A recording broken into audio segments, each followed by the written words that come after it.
Let's go.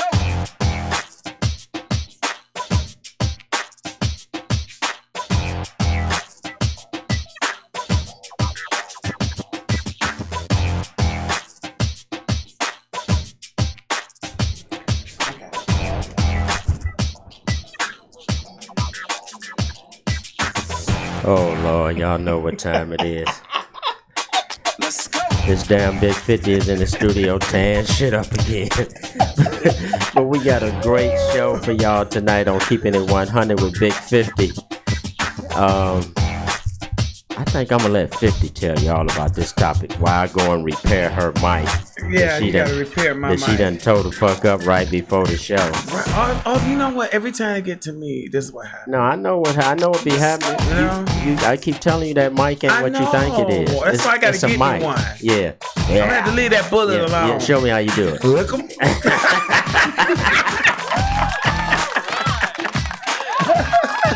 So 50, what we got going on tonight? Well, today, to my left, we have Natasha and we have her sister Koya. Okay. And Natasha got some things to say today. And this topic is called "He Loved Me to the Feds." Wow. He loved me to the feds.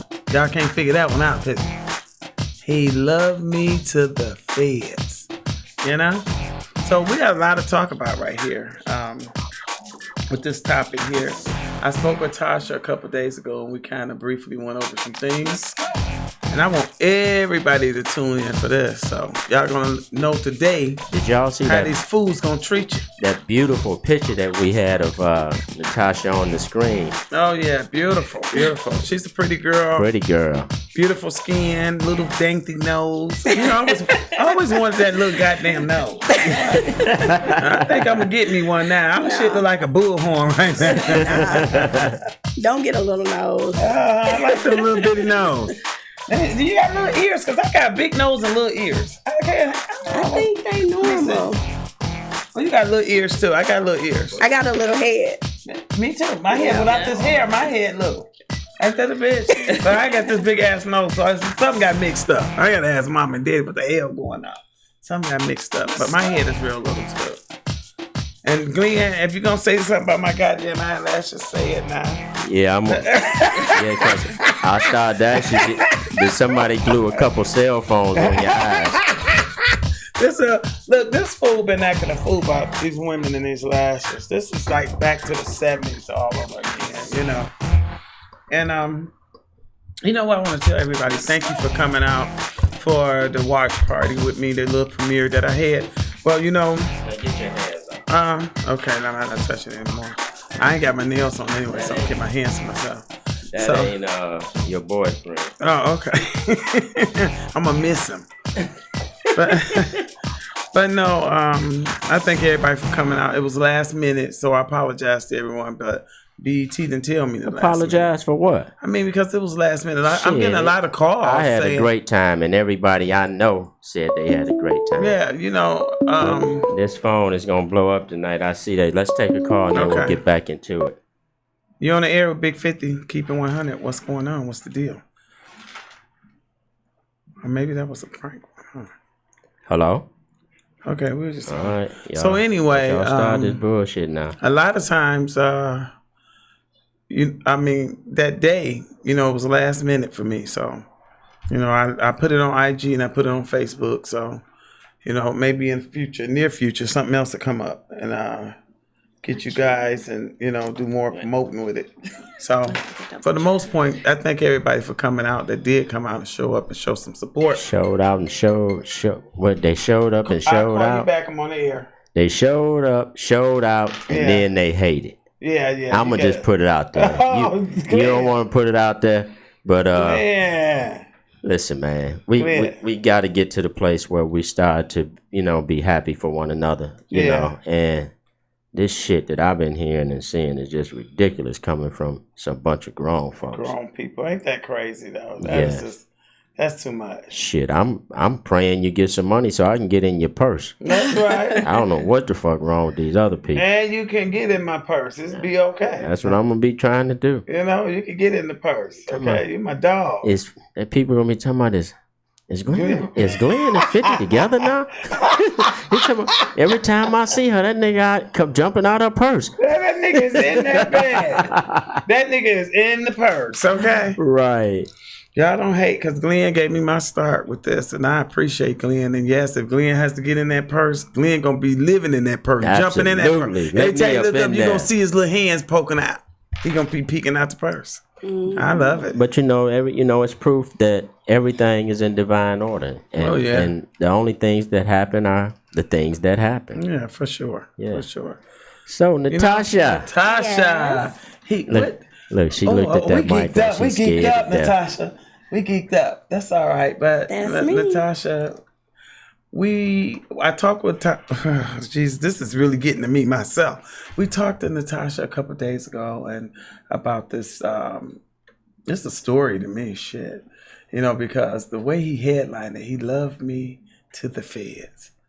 So what today we're going to talk about, he loved me to the feds. So let's tell your story and why we came up with this. Well, before we tell the story, let's just what you want to do? Yeah. Well, I don't want to give it all away because it's a long show. They got a little tongue out in there. What's going on with you over there? Shit, I ain't. That's the first sexy bald head woman I ever seen. Shit, usually I be wanting to fight them women. But Natasha, set the story up for us before we get into it. So, this all took place probably about 2012, and even before that, but probably about in 2007, early 2008, I met my ex-husband, which is my son's father. And when I met him, he just was a gambler. That was it. That's all I knew of or whatever, nothing major. We went to school together. We went to Alabama A&M in Huntsville, Alabama.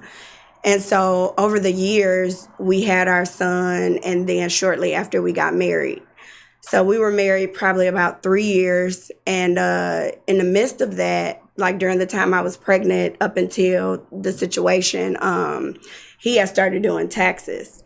So when he started doing taxes, he pretty much would get people he knew, friends he knew. They would all get names from people who had like low-end jobs or whatever. So this was income taxes. This was income taxes. Okay. And they would get, names or just wherever. So at that point, I wasn't involved. I've never done taxes, anything like that. And I kind of stepped away from him when he was in the thick of it. And So they were fraudulently getting names. Well, what I think it started off as, they knew the people, like people who went to college, people who they knew, friends. So they all got together. They all got together. And everybody, when the check comes, everybody get a piece of it. Exactly. And I think once they saw they could do it, then I think it got kind of like, oh, we'll get your grandma name or get your cousin in jail name or get this person name or get whatever. And I think it just got bigger and bigger and bigger. Yeah, that's usually how it goes. So over time, like I said, we had our son in 2009, and then 7 months later, we had gotten married. So one of my stipulations for the marriage was, you got to work. I've always worked. I've always made good money. I've done communications for like 16, 17 years. So it was just like, you got to work. You know, you're my husband. You got to lead me. I want to be led somewhere. So you start off telling him what to do, but you wanted to be led. I didn't tell him what to do.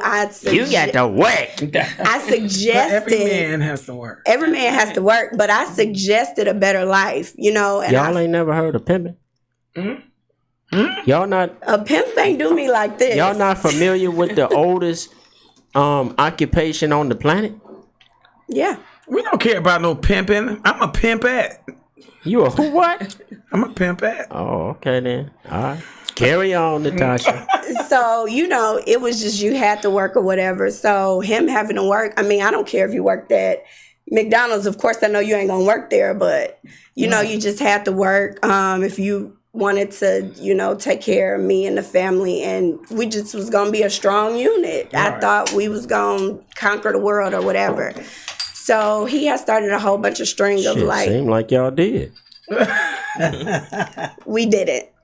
But he has started like a whole bunch of string of like cleaning services and little things. He went back to gambling, but he never got that money that he would get from like taxes or gambling or whatever. Right. So towards the end of our marriage, he started doing taxes like, okay, this gonna be my one last time, so I got to make the most. Right. So I still stayed away from it or whatever. He used to tell me I didn't have to work and stuff, but every time I would leave work, he would always hold the money. And I like my own money. Right. So I'm going to go back to work. That's right. And so, you know, we went on trips. We had the cars. We had the house with the acres. It was a good life. What kind of cars y'all have? Just like Escalades, Chargers, just the regular hot cars back then. Some regular stuff. Some regular stuff. Hot cars. Infinities, like, you know, just basic little stuff. So you hadn't figured out by that point that you shouldn't have that many cars and your house shouldn't be as big as it was? Well, why not? If I'm working and I could afford... So you were contributing to the family as well? Yeah. Okay. Yeah. Okay. I mean, so in Alabama, the cost of living is cheap. Right. Okay. So at the time, you know, my car was a legit car, but the cars that I think at the time I had a Magnum. But the cars that he had was like the chopped cars. He would get the hot cars because his homeboy chopping them. My car was legit. I ain't worried about it. Right, I got papers on my car. So basically they had like tagged. Right. The vehicles was tagged cars. I think so. This man was getting all his money. He was riding around in stolen vehicles. That's a dummy. Just more. He just like I think you know, sometimes they just like that crime living. They just like the fast. Oh, I don't have to have my name on nothing. So, I ain't got to pay taxes. All that stuff. So, at that point, we had our first house, and I wanted a bigger house in a more predominant area. So my hairdresser, he had to keep getting money to be with you. He did not.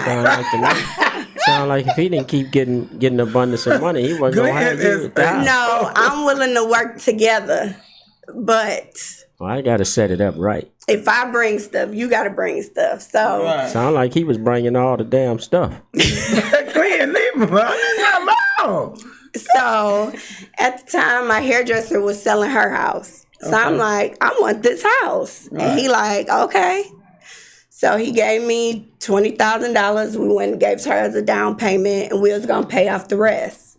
We all sat at her kitchen table, counted it out. This was going to be my house. I wanted this house. Mm-hmm. And then that house probably was the worst mistake I ever made in my entire life. Why you say that? That house was like living in hell. Like, that's where the abuse started. That's where, like... Was it verbal or physical? It was verbal. It was verbal. It was a lot of verbal. That's the worst abuse, I think. Yeah, because you got to get that out your head. And when you think you the shit and know you the shit and somebody tell you ain't, you like, wait. Right, yeah. Hold on. Yeah. Shit, I'd have told you wasn't the shit when you set me at that lady's table and told me to put that 20 down. He wanted to put it down so we could have a smaller payment. Right, okay. So he, you know, at that time, it was just like, you're my wife. You're supposed to do this. You're supposed to do that. And I'm so used to being independent. I'm so used to getting my own. And I don't, I never was disrespectful, but I got questions. I'm not a ride or die. I wanna know where we going. Yeah. And it was just like at that point we started sleeping in separate rooms. What? Yeah. We slept in separate rooms for over a year. Slow down, Natasha. Wow, that sounds like some old couples. My grandma never used to do that one. Yeah. This man was spending this kind of money on you, and he was sleeping in the separate room. I didn't say he was spending it on me. He just bought a house and had cars, but we both got to live in that house. We both got to drive them cars. We both got to benefit from this business to feed our kids. So, okay, good. I think you set it up pretty good. So, our topic is, he loved me to the feds. How did he love you to the feds? So, after that, he went back in for his one more time of doing taxes. Okay. So, at this point, it had gotten bigger. So, he used to go to 2 hotels. He would be gone all day, all night. But at this point, we sleeping in separate rooms, so we used to being apart from each other. So, I know what he doing. I know he not going to no 9 to 5. But I didn't know how big it was until he was in Africa for 10 days, and the FBI and the postal feds raided our house. Mm-hmm. Yeah, that's pretty big, babe. Yeah. Yeah, anytime they bring the postal in. Yeah, it was the U.S. Postal. So they were alleging mail fraud, amongst other things. Mail fraud and wire fraud. FBI had to be the IRS. Right. Those are the bigger ones. So they're bigger than FBI. Yeah, so it was like IRS, mail fraud. It was all of that stuff. All of them together. So when they came to my house, the indictment had his name and another gentleman's name that I won't say because he's deceased. Okay. That's the reason to say it. He can't hear it. Right. Well, his name was Justin. Okay. So it had Antonio's name and it had Justin's name on the indictment. Well, them Antonios. And he what's the name? What's November? Scorpio? Oh, I am too, yeah. So they came, so we used to have a gazebo in our backyard. They were under the gazebo. And they were like looking at all our windows, and they had the thing that pushed through the door. I'm like, wait, I'm gonna let y'all in. Right. Y'all ain't got to do that. They were like trying to open our garage. Yeah, they're gonna do all that. And so they're like, we got a warrant or whatever. And they had took me in our den, so they pulled out these pictures of him with a hoodie on, getting money out of the ATM. Wow. So I'm like, y'all make me think I'm sleeping with the enemy, just playing dumb, but really. You were sleeping with the bankroll. But no. Well, we wasn't even sleeping in the same room, so I was sleeping with the. You was across the hall from the bankroll. I was across the hall. So, it still don't hit you that something is that big and you living under the same roof. Yeah. But when let me rewind back. When we got married July 2010. Mm-hmm. August, I came home and his son was living with us. Okay. We never had the conversation of, hey, come and live here? And of course, I don't care. I've raised him since he was 2. I've gotten him everything he needed, and he used to act like it was him, but it was really me taking care of him. So, of course, he figured he gonna come and I'm gonna still take care of him, which I will. But we never had that conversation like, hey, he coming to live with us. He got some things going on, whatever. That stopped our communication for the rest of that set the tone. Right. So anyway, my son was there. He was like 2 or 3 at the time. My stepson had went to school. His mama, Antonio's mom, was there because she had came because he was in Africa. Okay. So and his best friend was there because he had got stuck in our driveway that day. He was driving one of our vans and we used to have a ditch. He got stuck in the ditch, so he stayed the night. Was he looking for names in Africa? He was on a mission trip with our pastor. Oh, yeah. With your who? Wait a minute. Hold up. This shit done took another turn. He was a good thief. He was a, holy thief. Wait a minute. The pastor was in on this shit? I don't think the pastor was in on it, but the pastor definitely used to be at our house on Sundays playing spades. The pastor you don't think was in on it. Absolutely not. How much tithes was y'all paying? Oh, he paid for the sound system. Well, they'll pass the he new was one. in- Yeah, he knew what was going on. Yeah. So Reverend Lowdown was at the house playing spades. Yeah, Okay, let's Reverend pick it up from Lowdown. there. That's what So his name is. anything that happened at the church, they came to us. Anytime they needed to borrow a car, they came to us. Anytime the sound went out, Y'all gave him them tag cars? nah, they had my legal car. Oh, wow. Reverend Lowdown wouldn't have gave a hell anyway. Yeah, Right. dog. All he know, he was driving. That's all. In And style. then same thing with the trip to Africa. It was probably about 4 or 5 of them that went. The ones that couldn't pay, of course, he paid their way and they paid him back. But Wow. so anyway, so they came to the house. They searched the whole house. They just looked through everything, tagged everything. And so, of course, at the time, his mom's trying to get in touch with him, let him know what's going on. Right. Well, the laptop that he was doing the taxes with, he left in Africa. He confessed everything to the pastor. What? Wait a minute. Hold it. Back up. Slow down. Wait a minute, Glenn. Do you hear this? He left the laptop. He left the laptop in Africa. It sounds crazy, but this was really, he used to have this orange laptop. Orange? It was an orange laptop. He used to take it with him everywhere. Oh, that's why he was doing his thing on. That's what he was doing his He was stuff storing all on. his So he would information. go to hotels and connect to He their would go Wi-Fi. to these two stay suites, like the ones that's kind of like got food. Got the Wi-Fi. Got the like the Hampton Inn. You go downstairs, have breakfast, go back up, and Well, this one had like the kitchen in it. And, okay. He had those little suites. The little suite. So he'd be in 2 of those. He'd be in one close to our house and one in the city. And different people would meet him. And so at this point, they came to our house, things like that. So at this time, my name wasn't on none of the stuff, so I thought. Okay. So going backwards, like before we was married, he used to deal with this chick. There's a low down, just this chick. This chick. And she used to A lowdown chick. A lowdown chick. So she used to do taxes. Wait a minute. We got Reverend Lowdown. We got the lowdown chick. We got the lowdown chick. Lowdown. And we got the humble housewife. So I thought. Okay, let's move on. So This shit is crazy. So he used to mess with this chick, like before I was pregnant, after I was pregnant, probably to this day. He messed with this chick or whatever, and she was the one doing taxes with him. So of course, I don't think y'all looking for me. I'm thinking y'all looking for her. Right. So and she to this day. So this is the feds that you didn't think were looking for you. Right. And come to find out, 5 years later they were. 5 years later. Wow. Yeah. And how did they get to you? So they got to me. So like I said, he was messing with her, doing taxes with her, all that other stuff. And so he used to have me taking the check and putting it in my account because I had a business account. Mm-hmm. So when I would take the check and put it in my account, of course I would take it out and get the money to him or whatever. Like I knew it was some pimping in this story. It was, but guess what? I did it to keep my man at home. No, you know, I understand. you don't do this stuff because you want to be in it. You doing it thinking like, he ain't gonna mess with this lowdown chick.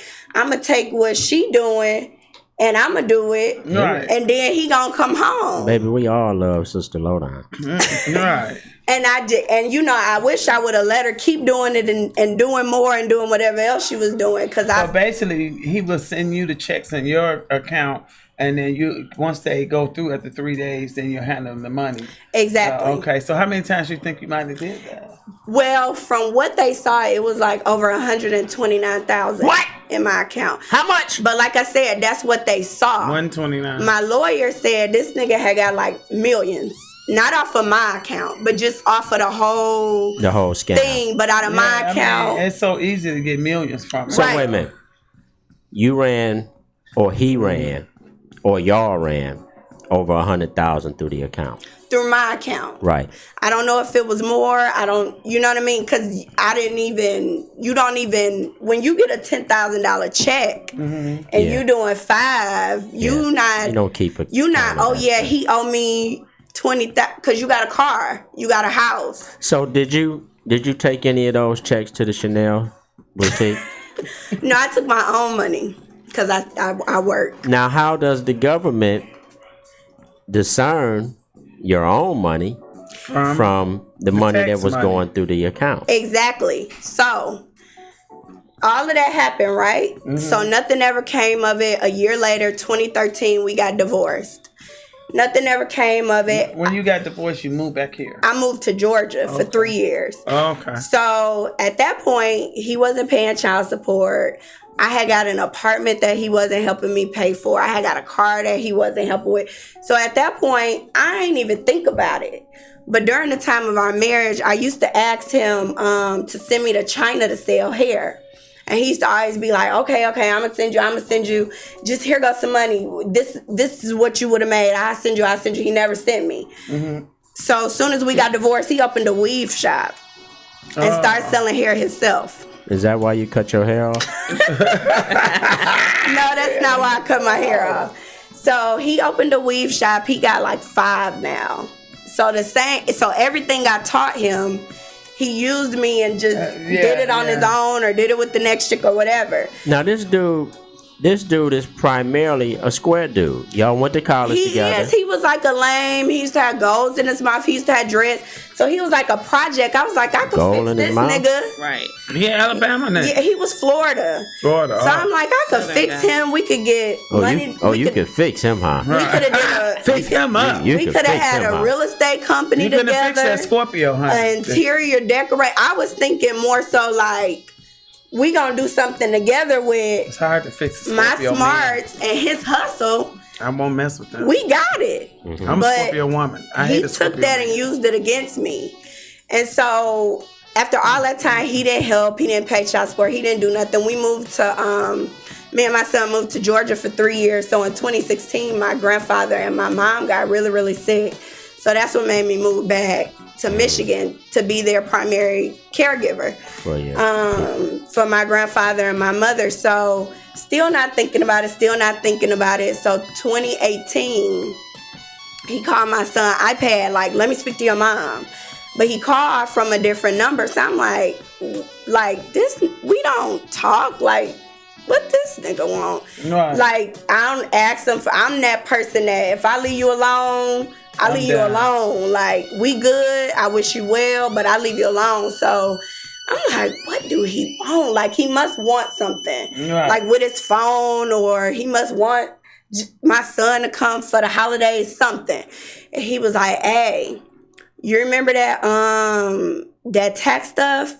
It came back up. That's what he's telling your son? That's what he's telling me. Oh, he's telling you that. Okay. And I'm like, what? Like, what's going on? So he like, yeah, but we don't know nothing about it. That was all Justin. We don't know nothing about it. So he's setting you up to He's setting me up. Yeah. So I'm like, I'm panic mode. But again, remember, I'm telling y'all, they ain't gonna look for me. They gonna look for the girl. The girl. Mm-hmm. And his friends. It was your account. It wasn't the girl's account. But the girl was doing taxes. See, I had never done taxes. I never even knew. She just had the money. She had the checks put on her account. And I can't say I was. And I can't say I was just, because wrong is wrong. But like I said, do you feel like you did some wrong?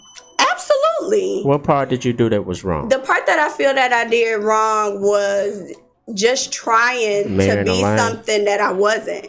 Just marrying a lion. That's one thing, but just trying to be something that I wasn't. Okay. As far as wanting, I was used to that life and I was comfortable with that life. So I really didn't have to scheme or scam to get it. But because it came so quick and this was the man I married and trusted, he ain't gonna do nothing to me. And if it come back, he gonna take it. Remember? Yeah. So, you were very inspirational and helpful when we came up with this title for this topic. He loved me to the feds. Do you really feel like he loved you to the feds, or do you just feel like you made some bad decisions? I feel like I was always his story. I was always, if something go down, she got it. Yeah. It's on her.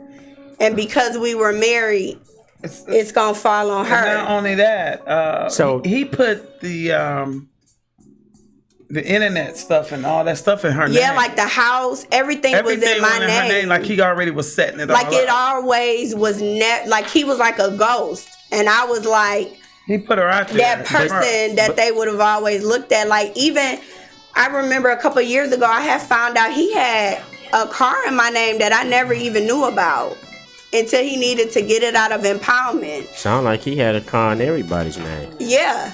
So at that point, so that happened or whatever.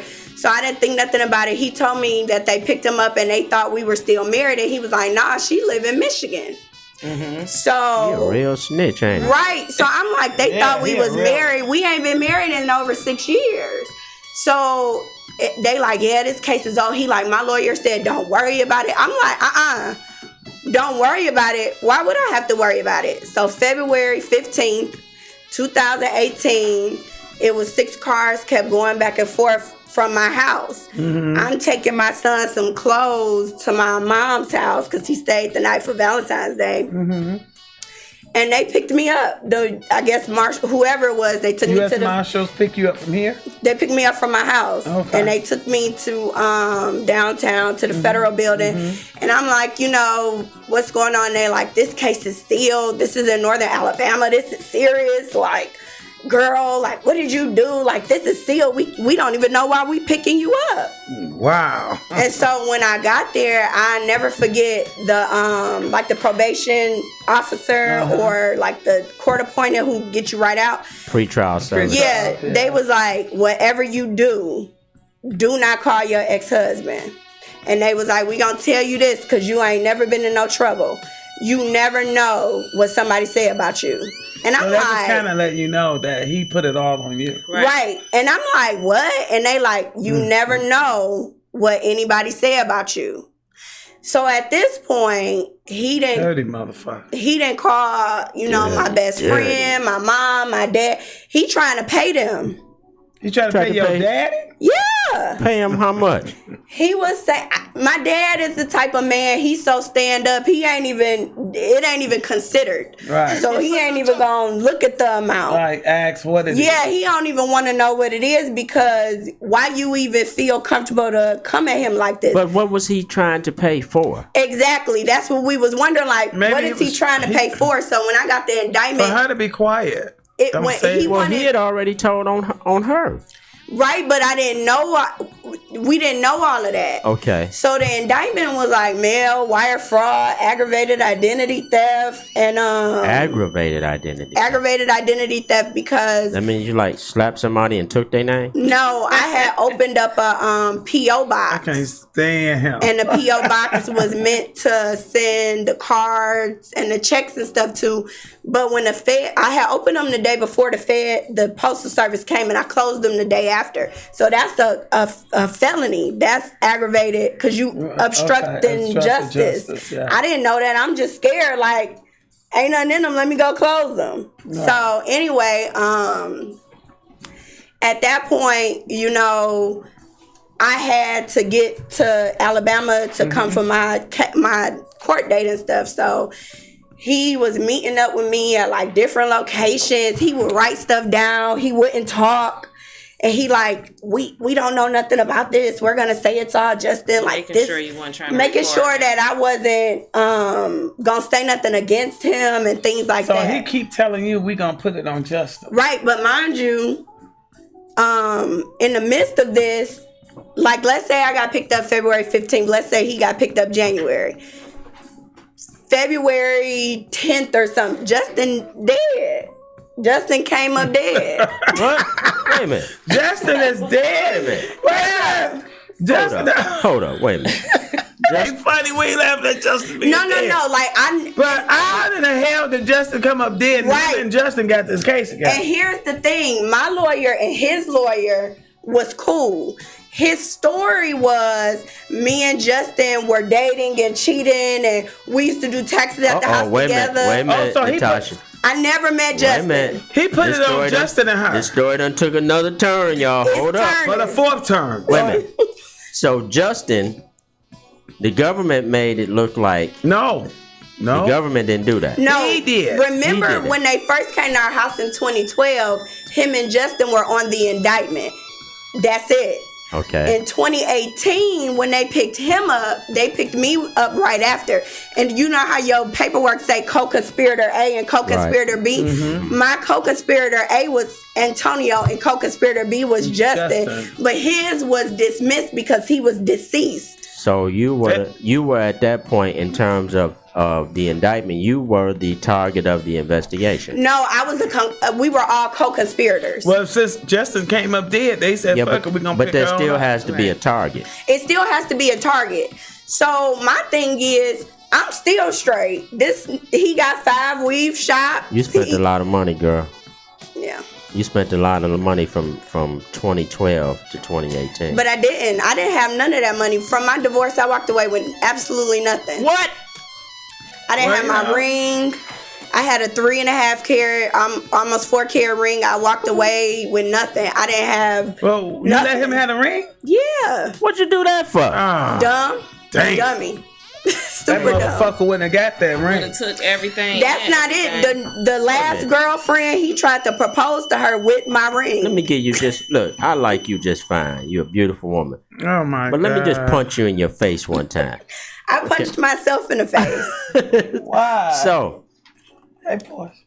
Why would you give him? Well, that's Just I That's was in just my material. 20s. Yeah, you young and girl. see, that's what I want to say about this. Everybody think that everything is, oh, we getting this money, we gonna do this. I was never dating Kim for money. I never dated him for material things. I grew up on material things, so I never had a value in material things. I was always taught to have a value in happiness and in people, even with the smallest of things. If you happy, that's your riches. Right. I was always taught that. I never was taught to depend on a guy or none of that. See, that's why Reb Lowdown and the lowdown girl, the lowdown chick. The lowdown chick. See, they knew that about you. Yeah. They could see that. Yeah. So you were a prime victim. Yeah, but everybody else was in it for the money, for the car. Absolutely. His mama, everybody wanted something for him. Yeah, mama wanted something. Yeah, but I wanted to give him something. I wanted to make him a better person. I wanted to teach him. You still making people better, huh? You think you could fix people. Do you? Yeah. When is your birthday? February 3rd. Oh, you Aquarius. Yeah, I just think like I could fix the world. Yeah, that's how they do. They think they can fix something. I just think I could love and fix the world. But so anyway, so all of that happened. So he would like meet up and like write these letters and this and that. So at this point when he couldn't pay my dad, he started trying to pay my best friend.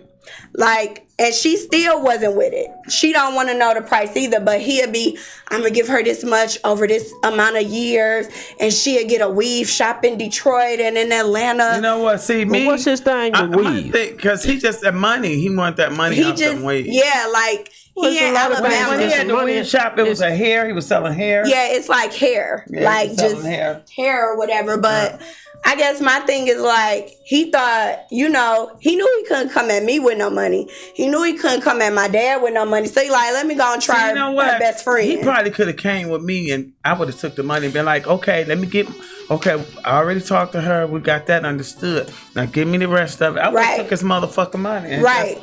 I'd have been got ghost on his ass. Right. And see, but my thing is, again, you try to protect somebody. So I know she right there with him. I know my daddy down the street in Georgia. So my thing is, I don't want you to have access and touch my people, because then that's going to be on me. But you didn't already pull them in because you trying to pay them like, oh, I get her $100,000 a year for 4 years. I'd be like, give me that first $100,000 so I can give it to her. And at this point, he started paying child support. So he started sending $1,000 a month.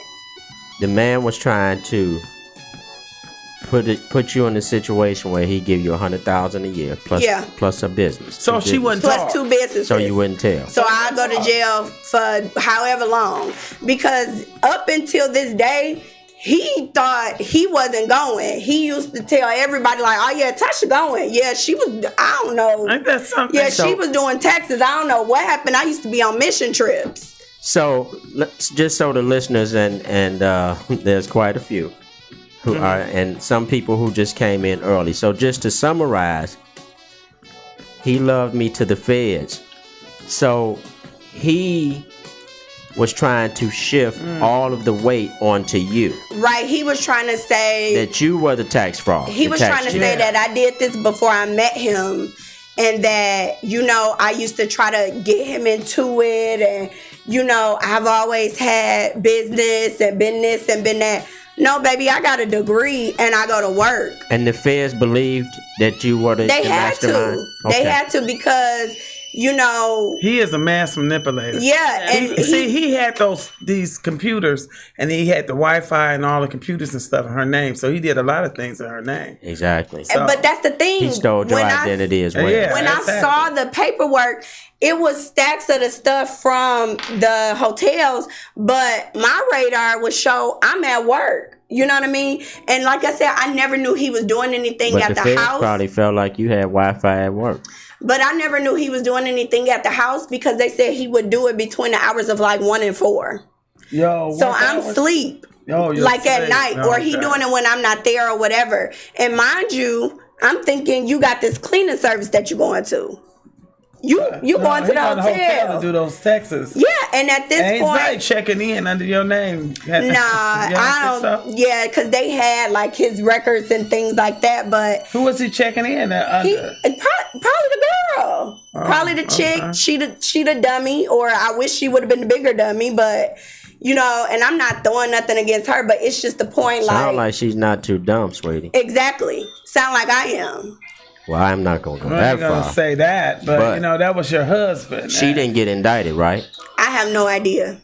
Well, she ain't on that paperwork. You would know. Yeah, she wasn't on the paperwork with me. She's very smart. But from seeing... tricking and pimping, it'll never die. But from seeing, like, the videos and the other people involved, my hairdresser was involved, her husband... The weave lady? The lady who I bought the house from. Wait a minute. Y'all done bought that woman's house and throwed her out of her house. And then y'all got her hooked up in the conspiracy. She was always involved with him. I thought her husband and him was cool. Come to find out, she was doing it too. Wait a minute. We done took another turn, y'all. This ain't Pastor Lowdown. Pastor Lowdown was at the church accepting all of the expensive gifts. Nah. Then we got Sister Lowdown, who was the mistress, right? Right. Now we got the lady who you purchased the home from. She ended up being low down. She ended up being, but you know something? My best friend, Ashley, she used to tell me, like, that's a snake. And that nigga, you with a snake. And they gonna play you together. And I never got it until now. Mm-hmm. And, you know, that's a shame. You just... When you in something and you a genuine person who just want for everybody else, you don't think people gonna play you like that because you wouldn't play them like that. Are you in contact with him now? Because you do have a child with him. Not at all. We haven't talked since July of 2018. The last I let my son see, well, not let. I've never kept my son from him. I never did anything like that. That's great. But he went to see him last summer, and so last summer, when he got back, is when I took a plea. And when he found out I took that plea, he cut, we never talked. He would talk to my son every couple months, but it would always be real quick. It would always be like, is your mama around? You could just tell. He didn't know what I plead. Loud as you pop your finger, I don't know why that nigga wasn't scared of you. Right.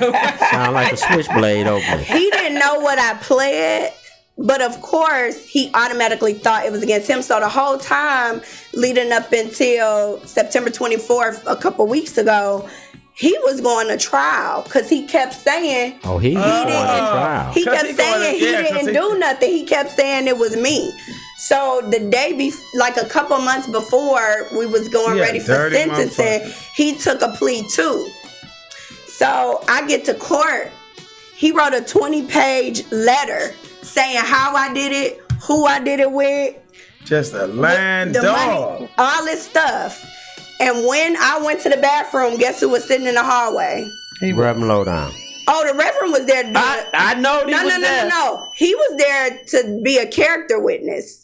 After this man married us, After this man confessed to you in Africa what he did, after you done been in our house, after you done borrowed money, all this, he was a character witness. My so he was trying to testify against you. No. All you movie producers and wannabe documentary producers, just bag up. We got this. Right. He was a character witness, like he's a good citizen in the community. He is a great guy. He does this fundraiser. He was getting paid. He was all this stuff.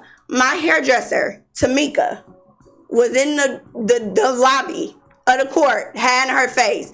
So apparently she was there to testify against me, because what you here for him for?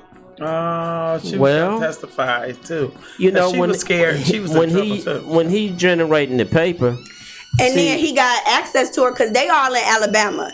And I don't knock nobody in Alabama. But it's real small and simple. So it's easy for you to be like, oh, Tasha moved. She told on us. When really, I ain't say nothing about none of y'all. This nigga the one telling. So after you took your plea, and he took his plea, what did he plead to? I have no idea. That I don't know. I know when we were in sentencing, I was in the witness room. So that's how I heard, well, the prosecutor came to me and was like, hey, do you know this person? And I was like, yeah, I know that person. That's my friend who I pray with. And they was like, well, he said that you and this person did all of this. You and Tamika? No. Me and another friend that I won't say her name. While y'all was praying? Right. He said that we had did all of this stuff, and we had dirty. We had set him up, and that, you know, we were just lying. So they had his phones and stuff tracked of when he was meeting up with my best friend, when he was meeting up with my dad, right? He said we had planted those phones and set him up and was lying. Oh my God. And they like, sir, we got you on tape. We track the phones. We see the record. They pinging to the towers. They matching up with you. He said, "No, that wasn't me. That was her friend trying to get her out of this." So everything was just a big conspiracy, he said, to set him up. So he put everything on you. Yeah, so he ended up, I think, getting like 3 years. I really don't know. I don't keep up with him or nothing like that. But he basically blamed everything on me. So when it was my time, you know, they didn't I didn't have no witnesses. I didn't have no, you know. You had that bank account with that money that went through. It ain't no money in that bank account. No, what I'm saying is, from when because the money went through your account, the government's position on that is going to be ignorance to the law is no excuse. And the thing is, I think it was three charges. One of them got dropped. I think the two that I got charged with was mail and wire fraud and the aggravated identity theft. So I don't even think they, you know, really said anything about the money, because they couldn't really, you know, like those accounts have been closed and things of that nature. So you said something about somebody a check was a deceased. That's what happened. So what put me in it was because one of the people taxes that was done, it was a deceased person. Oh yeah, and I think the check cleared. Y'all was out there in Swanson's garbage can. I don't know where that nigga was, but shut up, fool. This was in Alabama. This was in Alabama, but they ain't got no Swanson's 50. But Alabama. But nah, whatever I was charged with. Lil John's funeral. Right. Man, the person who checked, like the initials, whatever it was, it had cleared, and this person was deceased, and that's what made them look into my account. So I don't even think like I was a target until he was like, "Oh, she got the money," because, like I said, he had been doing it way before he got caught. So how much money, in your estimate, just guesstimate, how much money do you think that he had scammed for during the time that you were with him? Millions. Probably over 5, well over. Well over 5. Well, maybe double that. And how much of that 5 did you enjoy? So I can name the things that he's purchased me a car. Well, he's given me half to purchase a car. He's purchased me another car. Yeah, you have. So he used to give me, like, let's say when I was pregnant, my gift for having a baby, like a push gift, I had a truck or something at the time, and I wanted a Magnum with the big back seat and all that.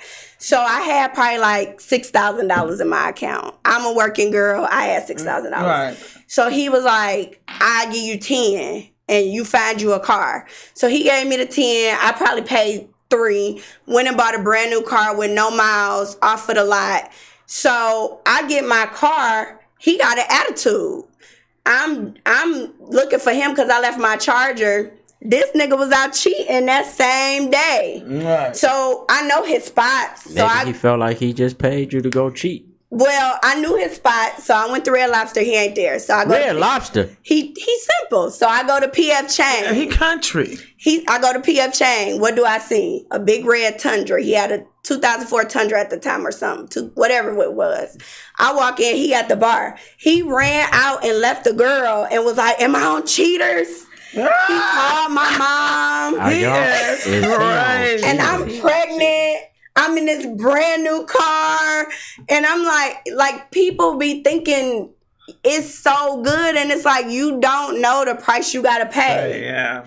And the girl that he was cheating with, he left her alone. Mind you, she went to the church. She was the secretary. Oh, she a church girl. 6 months after we divorced, he was about to marry her. Oh, church girl held on. He didn't marry her because he church said... Church girl didn't go nowhere. He didn't marry her because he said she was obsessed with me. So all she did was, you're still talking to Tasha. Tasha did this. You gave Tasha this. But here's the thing. Well, the thing is... You not Tasha.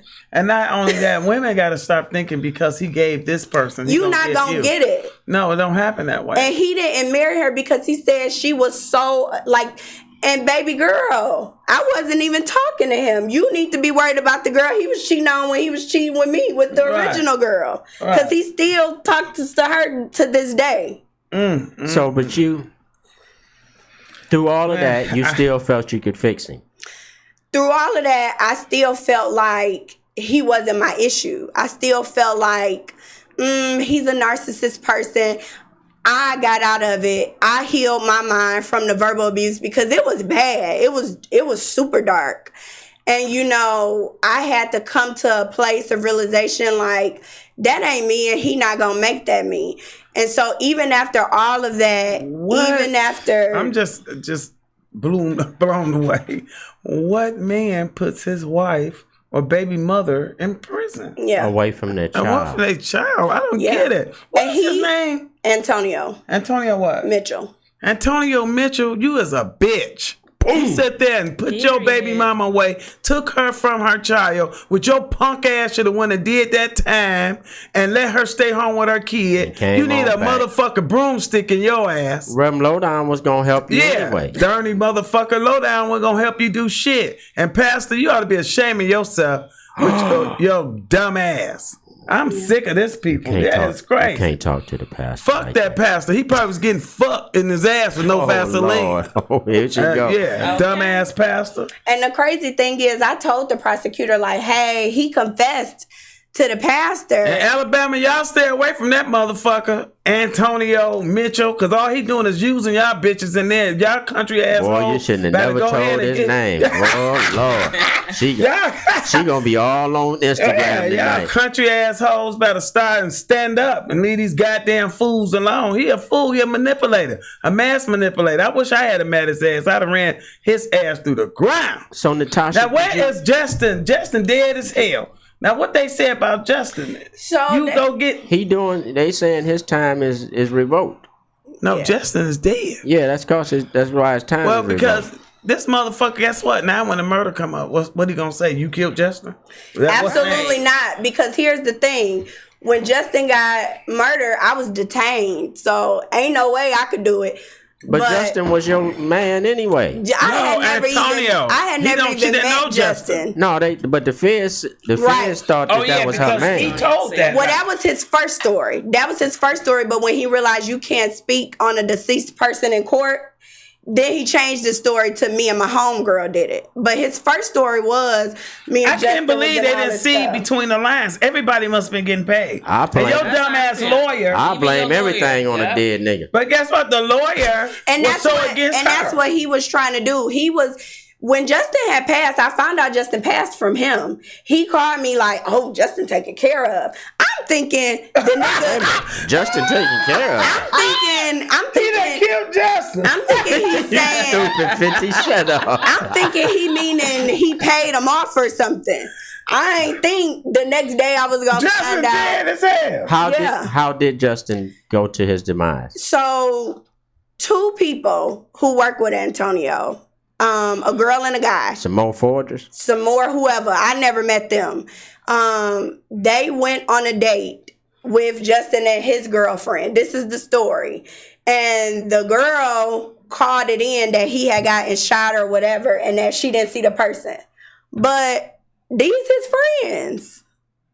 So I can't speak on that because I don't know. So but that's the story. He died by violence. He died by gunshots. Yeah. That would be violence, Yeah. Natasha. That's That's what I more say. than violence. But guess what? This is such a crazy case.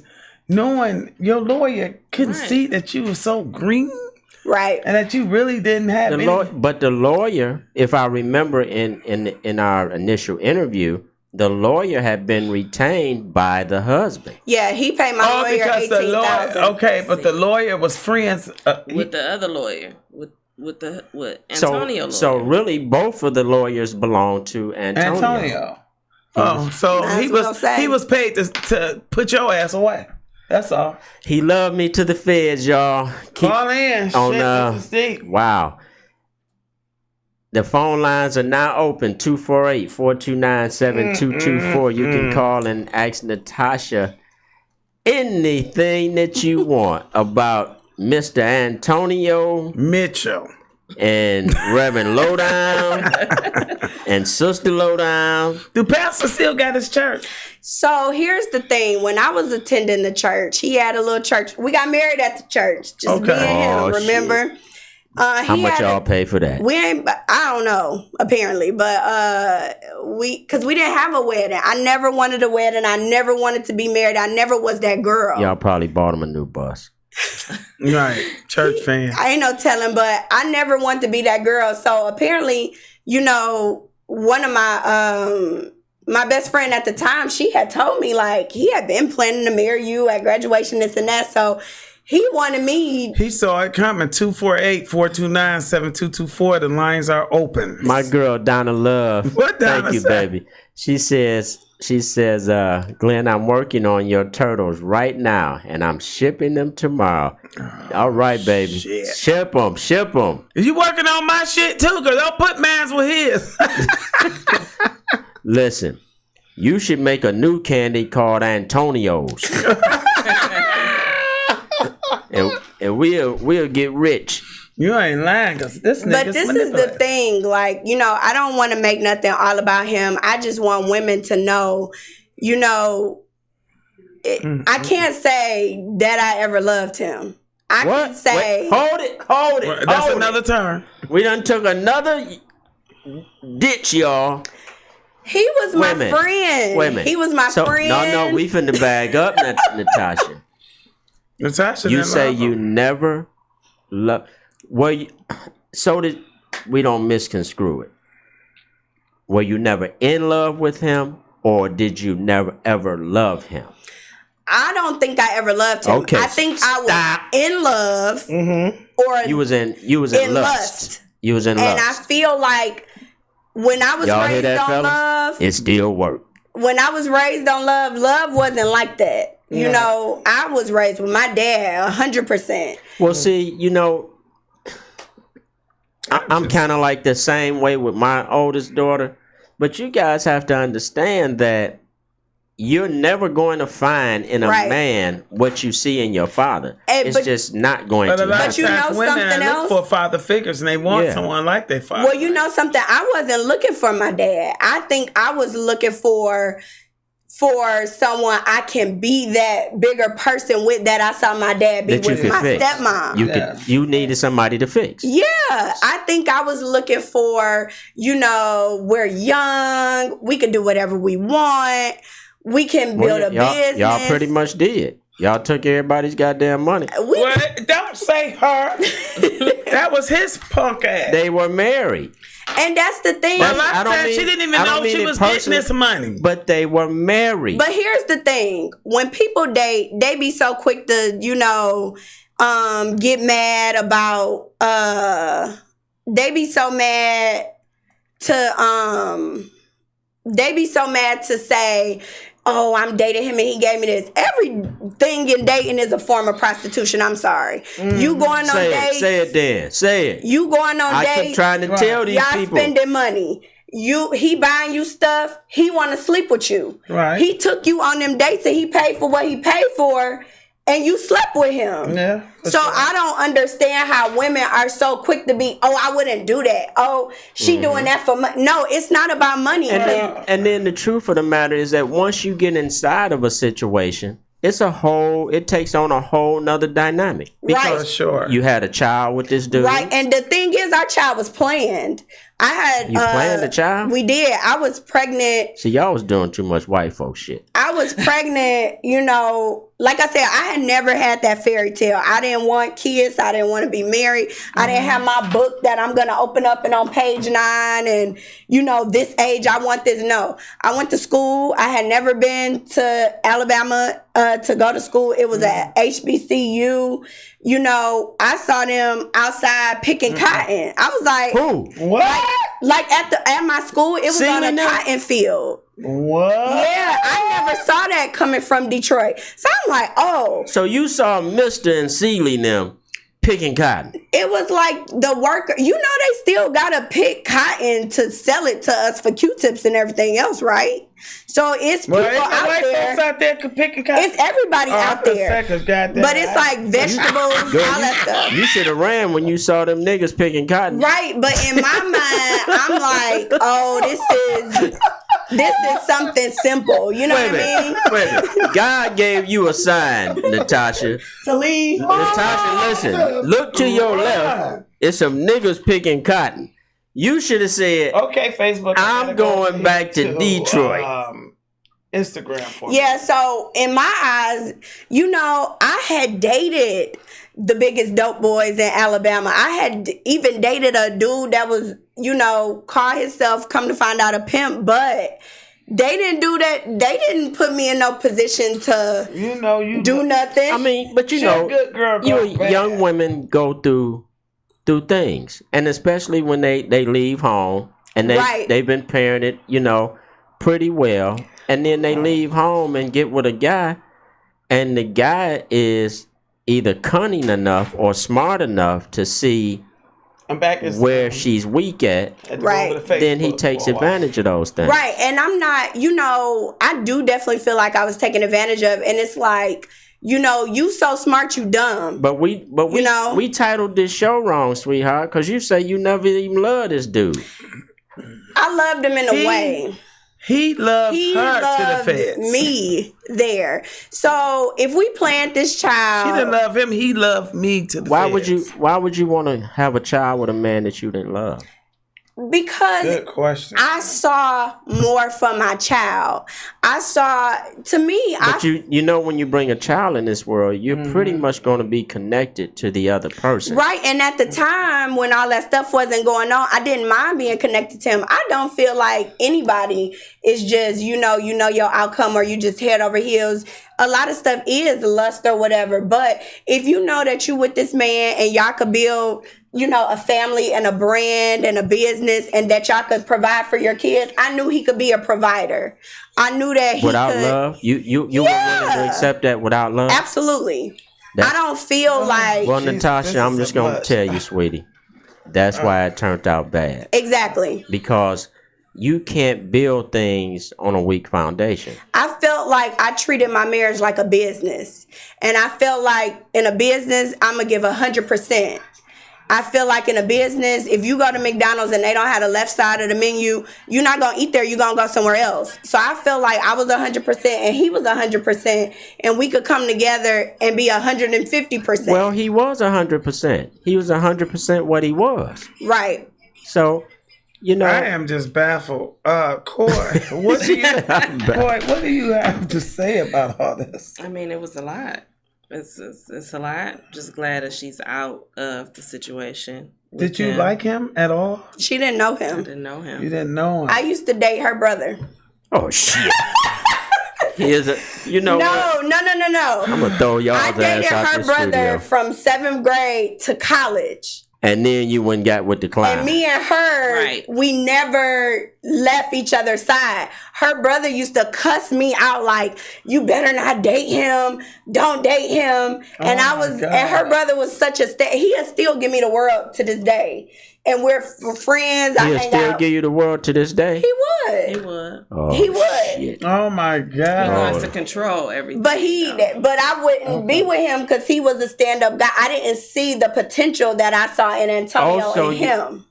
So you saw potential in Antonio in terms of getting money. Exactly. And I told man you- that's crazy about you, even to this day, you don't see the potential in But him. now I know. Wait a minute, Natasha. We're going to slow this shit down. Now, But she was gonna get- young, though. That's You the don't thing. know until you know. Yeah, I know. She was young. She likes the Chanel stuff. No, see, you get it twisted. If I remove If you can everything, see, I'm still me. I'm still extra. I understand. No, I understand that. And I'm not judging you. I'm just saying that oftentimes we as human beings look at shit that we know is not good for us. But he didn't have anything when I met him. He didn't have to have no, you knew he had potential But to I get knew it. he was a gambler. I knew he was a hustler. I knew we gonna go out of town. Well, You know, a Yeah. gambler can be a that's degenerate gambler. Yeah, that's Yeah. what we do. He can be worse than a dope fan. A Scorpio. And could he just was. to this. He was. He was like They a could get their hands on serial. anything. Like a person, like I remember one time he used to bet online, like Oh yeah. on sports. If you say, "I bet you that little boy will beat that little boy," he betting on it like 1,500. So I remember one night I went to work and I came home and he was just so pissed and he's like, "Oh, I'm just so irritated." Da, da, da. And I'm like, "What happened?" He had all these computers. He had my account, his account, 3 other accounts, his mama account. This nigga His lost. mama's account. She just as bad as him, but He stole his mama's Another identity too. different story. But yeah, that's a whole different story. Oh, but he Lord. lost $56,000. This nigga went a couple days later and reported it to the bank and got it back. Yeah, he is Scorpio. And was happy Good show. like, "Oh, I'm gonna do it again. They didn't gave me my money back." Yeah, he terrible. And he would literally like have bookies and Yeah. this part. He would run like all these I mean, bets. they just. Did you get out of the he got marriage 1,000 with? hustles. Did you get out of the marriage with any of your assets in place? I got out of the marriage with my happiness. Okay. I got out of the marriage with my peace. Oh, so now you want to Okay. be happy? Yeah. Glenn. Oh. Yeah. Because like I keep saying, Oh my God. because I keep saying it's not about the money. Because if it was about the money, I would have a lot right So now. now you understand the importance of happiness. I understand the importance of being happy and not looking happy. So you were pretending to be happy. Absolutely. So you were an actress. I was miserable. He was a con man. And you I was were the actress. An actress. Yep. I used to go to sleep before him. I would do a lot of stuff as far as like try to get in the house before him. Come on, sit down over here. Wow. That's Pina's wife, Brina. Hi, Brandon. My boo. I would try to get in the house before him so I could be asleep. I should have known you was connected to Peanut in some kind of way with this wild ass story. No, Sabrina been my dog since No. high school. I'm We just- didn't have nothing to do with Peanut because Pull the she mic would have closer, probably Sabrina. took that nigga out The mic if she knew closer. anything of what's going on. Wow. So, what we dealing with tonight, y'all, on Keeping It 100 with Big 50 is He Loved Me to the Feds. And we have in the studio Natasha Neal and her friend. And they're talking about Mr. Antonio Who was that? who loved her to the point that he gave her to the feds. So you have to leave when? Right now, January. In January. So they're gonna let you at least be with your son for the holidays. Right, but they're trying to push it back further. Oh, that's good. So okay. I don't know if that's good or not, because maybe you should just go knock it off. I like to go get it over with, but yeah, you can at least get 2-3 pushbacks. But So your son is gonna be with your dad? Yeah. Okay, that's after January, you should just I want to go ahead and get it over with. Yeah. You know? But I just want people to know, like, it's not about money. Like, I never saw money. I always saw just bigger. But Natasha, you didn't love him.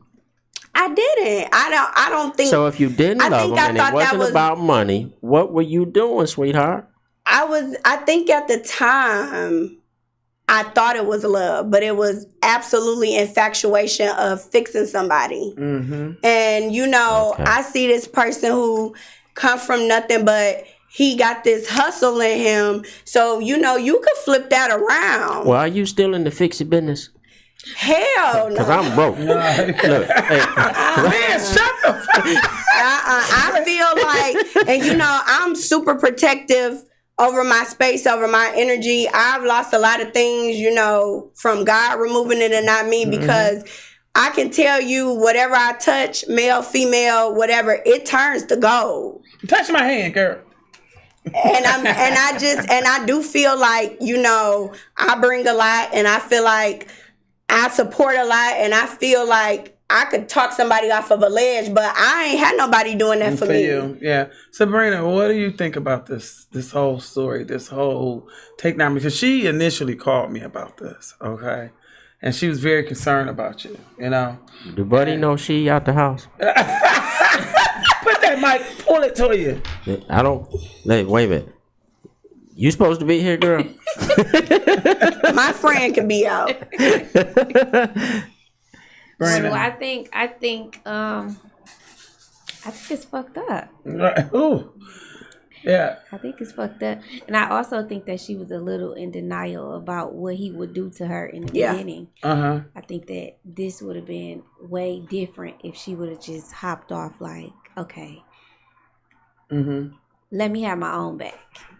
I said certain things to her that I see that she didn't budge, so I shut up. Okay. Like, tell your lawyer to check his paperwork or see what he was saying. You were trying to give her some advice without getting in her business. Yeah, and I seen that she didn't budge, so I felt like she had a little more trust in him than I did. Okay, so you kind of felt like something was wrong in the beginning. When they came and got her, I just automatically She knew. did. He said something about you, and he putting it on you. He's saying something about you because they wouldn't have messed with you. You know, usually when the government comes at a dude and he's married and has children, unless the wife is like just really in his business, they don't really mess with you. Right. Because, you know, because they know they can't speak against each other. And nine out of every 10 women is tricking with them dudes anyway. So, you know what I mean? I mean, just being honest. But at least you understand how you got there. Right. You know what I'm saying? At least you know that you got this thing for fixing dudes. Right. You know I can't stand this fucking Glenn. But I mean, I can't. Y'all want to know why I drank on the show? But I can't say this. You know, when I left that courtroom, people would have been mad. People would have been, he did. 248-429-7224. Did you? I felt peace. I felt relieved because, you know, when I left the court after sentencing, and I felt peace and I felt relief because I don't ever gotta go. I don't ever have to question or wonder, did I ruin my marriage or did I do something to my child? Or you know, you ruined that marriage before it got started. Absolutely. Yeah. She didn't even dig the dude. Well, guess what? Thank God. I think at this time, if you ask somebody with all this stuff going on, did you love him? It's hard to. No, we didn't ask her that question. She just said, I ain't even like that clown. I mean, but at this, who wouldn't I mean, we all but even human. during, you know what I'm saying? Like, but even during, how many times? you can't even remember because I can't pissed you off so bad right now. But I mean, really, remember a love spot. Little bit, even with I can remember. I hate him then too, and I don't even hate him. I will say that. But what I did learn is I was trying to protect him more than I was protecting myself. Like, I didn't want to put my son's hero down. And I think when we had our son is the point where I had that connection. Like, damn, I'm about to be, because like I said, I never was the married. He proposed to me when our son was 6 months. So we got married when our son was like 7 months. So my thing was, I did it because I was like, dang, this nigga done tried to marry me. Let me go and get my son a family. So I was sacrificing to give my son a family. I get it. I mean, and I'm sure the viewers and listeners get it too. But I mean, even when you all are little girls, you know, it's some guy liking you in school. I never had the fairy tale. I ain't talking no damn fairy tale. I'm talking about real shit. I'm talking about real stuff. To me, I always wanted to be, you know, this girl, the fly girl. I always wanted to be. I get that. The but what I'm girl. saying, I get that. Glenn, you got me high in my hands. I know. You is really because you're part of this shit too. You did this shit too. But it's not like that, because if this would have been reversed, let's say I'm Griselda Blanco and I'm shooting birds and flipping taxes, and let's say it was me, I would have never put no nigga, no woman, no friend, no nothing in my situation. She would have never told shit. No, I'm gonna take my stuff. That's because you were trying to fix a broad. See, you was married to another broad. I mean, with all due respect. Yeah, he wasn't a man. You was in a homosexual relationship. Glenn, you need to cut it out. But you know what? Because you're right. Because when I met him, he definitely was a punk. Let me say this: when I met him, the nigga had never taken out trash.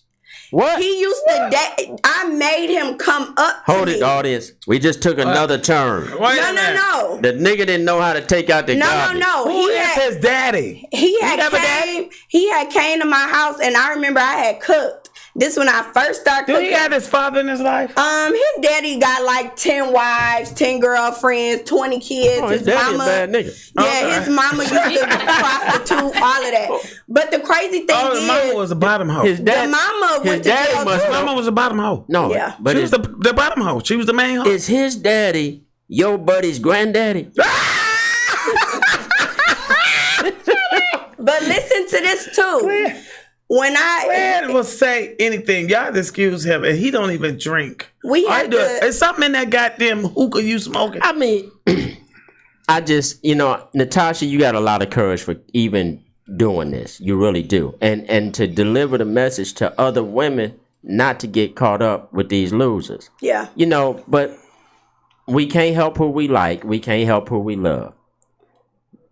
But you admitting that you know that you have a problem with being an enabler is very courageous of you. Yeah. But I just, we see and hear all kind of different things doing what we do. Mm-hmm. But I've never seen a dude take his woman or his wife away from their child. I've never seen this before. I don't know nothing. That's why I really wanted to do this show, because this shows people that it can happen. It can happen. And like I said, when we were dating, I used to demand respect, and I could tell like we were both kind of into it because it wasn't what we were used to. So the first date, we went out or whatever, and then he like, oh, I want you to cook. I'm used to cooking. Girls down here don't cook. So I'm like, oh, I'm going to learn how to cook. I'm going to be different. Oh, he got 10 girls in his phone. I'm going to be the one girl. So I remember I cooked lasagnas. So you wanted to win. Yeah, it was like a competition. So I was like, Ma, how you make lasagna? Made it. He like, oh my God, da-da-da. So I was like, the trash, right? And he was like, oh, okay. But I could tell he was looking at me like, trash. Bitch, take no trash out. And as we had those conversations, he had never lived in a house until he met me. Well, he lived in a barn? He used to live in an apartment. Like his mom was like 60 something that had never had a house. And then when we got our first house, she got a house. So it was like, some people are apartment people. Well, no, she just had never had. And so when I came along, they just thought I was this bougie classy. And I'm like, did y'all buy his mom a house when y'all started getting money? no, she had, and that's the thing. He didn't do nothing for nobody like spectacular. He did stuff that benefited him. He bought that house for us because he wanted to stay in that house. He bought me a car so he could drive the car too. He left money in my account so he could get stuff out my account. He didn't do nothing spectacular. Moral of the story, don't get with a lame. Yeah, I mean, because he definitely is a motherfucking lame. And he didn't buy his own mother a house. He didn't. She was working for someone, and the lady had given her the house, like, as a part of, and it was a nice house, but she had never had one, and now his mom lives, and when we divorced, she moved, they lived together, like in Alabama. So, when you said you found solace after the sentencing, did you have to say in open court what part you were guilty of? No, I did not. And that's the thing, like I keep going back to, he never knew my plea. Or, so I never had to testify against him. I never had to tell on anything. So you put me in this position out of fear of... When you didn't even have to. When you didn't even have to, because your time was going to be your time regardless of if I win or you win. But any other person, I know if it was me, I would have been like, man, I ain't about to take all these people away. You going to go, it's me or you. Okay, you going to take it. All right, I'm a take it. I got a very... Well, I don't understand with his situation. He didn't think he was getting any time. He didn't think he was getting any time. When his lawyer, when the judge said... because the money went through her account. That's why he thought... Right, but you got 5 weave shots. It all on her. You didn't think they was going forfeit or whatever they say that and this and that. Well, they didn't take the businesses, He said they was his family business. A couple months prior to the sentencing, he had switched the name of the business and put it in his mom's name. And so that's my mama's car. He was banking on me going. But my thing is, like, I wouldn't put nobody in that situation. That don't work either. Yeah, if you was gonna get your time, just take your time.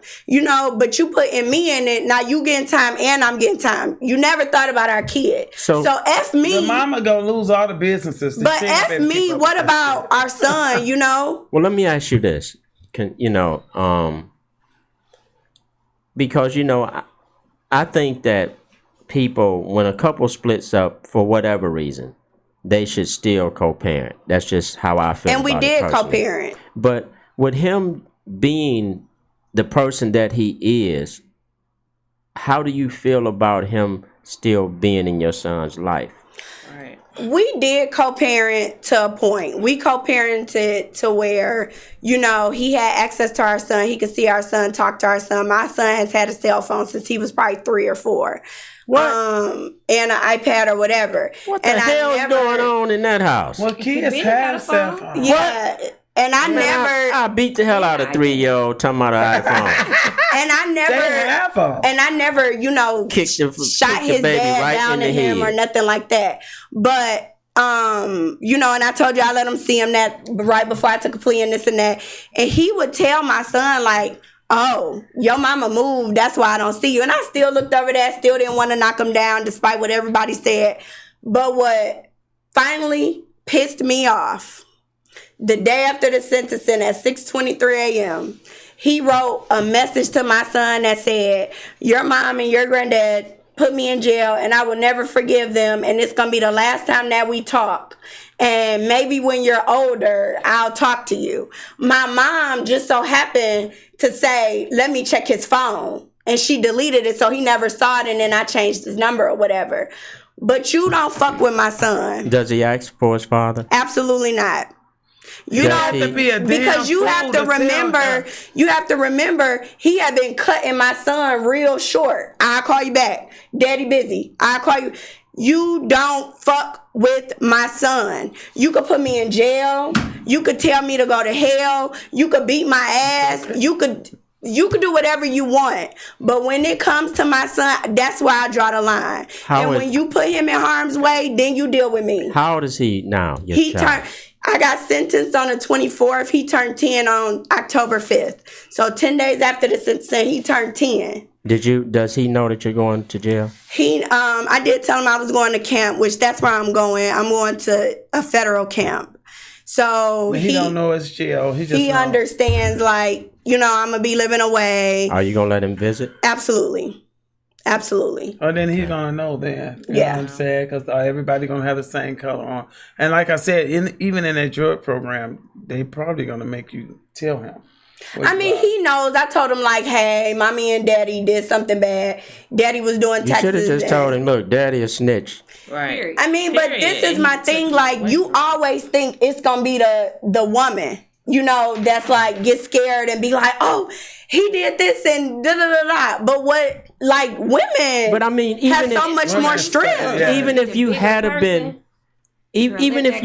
been the target of the investigation, with him getting the kind of money that he was getting from it, he was supposed to say, listen, stay here, take our son. I'm going to go in here and take a cop, and we'll get back with this. Yeah.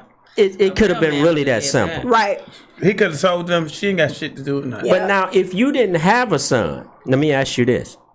If you all hadn't had a child together, and he came to you when y'all were okay, not after y'all fell out, and he came to you, and I'm just, if you know, when y'all was okay, if he had came to you and said, hey, I got some problems, I need you to go do this 2 years. Absolutely not. You wouldn't have did it? Absolutely not. And we never fell out to this day. We just don't talk. We know what it is. You know what I mean? And I think, with the whole love thing, I never fully trusted him, so I never fully loved him. Have you been in love before? Yes. You have? I have. And the person that I've been in love with to this day has supported me in this situation. See how strong love is? Yeah. Mm-hmm. Huh? And it's like through it all. You know what I mean? They know who I date. They know about this situation. They've been with me on court dates and everything. He's still in love with you and know you dating? Yeah. See, that's when love that's when love get the fuck on. But that's called powerful pussy. But love to me is so different now. Like, even before this, just after the divorce, love became different to me. Mm-hmm. And love became more so of an action. So you can't tell me you love me to death and you ain't showing up and showing out, because love gonna knock on your door every day like, hey, I'm here. Mm-hmm. And you gonna show me. But a person just saying it, like, people get caught so in what people say. And so then you don't look at what people do. So I wasn't looking at this nigga was cheating. I wasn't looking at when I came home, it's condoms in the trash outside. You didn't even care he was cheating. I ain't even care, because guess what? She doing something that I ain't got to waste my time to do. So if you don't have... She giving me a break. So if you... She making him happy and I ain't got to... That is so crazy. That's what it was. I just got to tell you. That's what it was. So crazy, because... Well, maybe because your relationship was just like that. Like, maybe that's why he just didn't care about giving you to the Fed. Exactly. Because neither one of us cared about each other. Right. It was a lame... And we should name this movie... she didn't love me no way. Hey, we should name... We should name this movie The Lame and the Actress. And he used to always tell me, like, you're too independent. You're too, you supposed to, be like this for your man and stuff. I can be like whatever for whoever. If you ask my friends, I'm going to go to the end of time and back around the corner, because I feel like they would do that for me. Now, I've had some people that hasn't or that fell off or whatever, and I learned my lesson. But that's a female. I ain't worried about no female. But when you're married to a person and they're a narcissist and they're verbally abusive and they do it to you, any other nigga don't even phase you. You be like, Mr. Need a fixing. Yeah, you be like, but I promise you I ain't fixed nobody else. Right. And I promise you I ain't put my hands in the pot to even try. Mm-hmm. Now I go off of, it is what it is. If it's us, it's us. I can't force nothing. I can't make you do nothing. Why don't you just go off of whether or not you love somebody and they love you? That is what I go off of now. Now she do. Yeah, after being in that marriage, that's exactly what I go off of. Right. I mean, this is just too much, right? This is too much. Man, listen here. We done had. I'm telling you, I ain't never seen. This show is. What are some of the viewers saying over there on that? They astound. They just listening. I mean, everybody's listening. The phone lines are open. If you want to ask Natasha a question on your own, just don't call here with that judgmental shit, because we all have a life. We all go through different things in life, but you know, it just goes to show you that people can get themselves in all kind of things where it start out so small and so minute, and then it just grows and grows and grows, and it grows out of control. And it gets bigger than you. Yeah, and it gets bigger than you. So, do you have they told you where you're going to serve your time? Do you know where? Mm-hmm. Okay. Where you going to? Camp Cupcake. No, she's going to Alabama. She got to be. You're going close there, right? You going close to Alabama, right? Yeah, I'd rather not say it. Okay. But yeah. I'm going to the least. I want to come visit you. Damn. You can come through. It's the lowest of the low. I'm just joking. That's 50. I'm going to show up. I come to be fixed. But you know what? Once they put you in FBOP and put your name in, they're going to know what you're doing. Right. Yeah. It's public information, so. I'm going to Aliceville.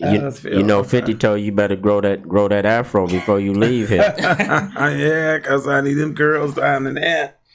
They just think everybody come through there as a dyke. Yeah. No, it's not.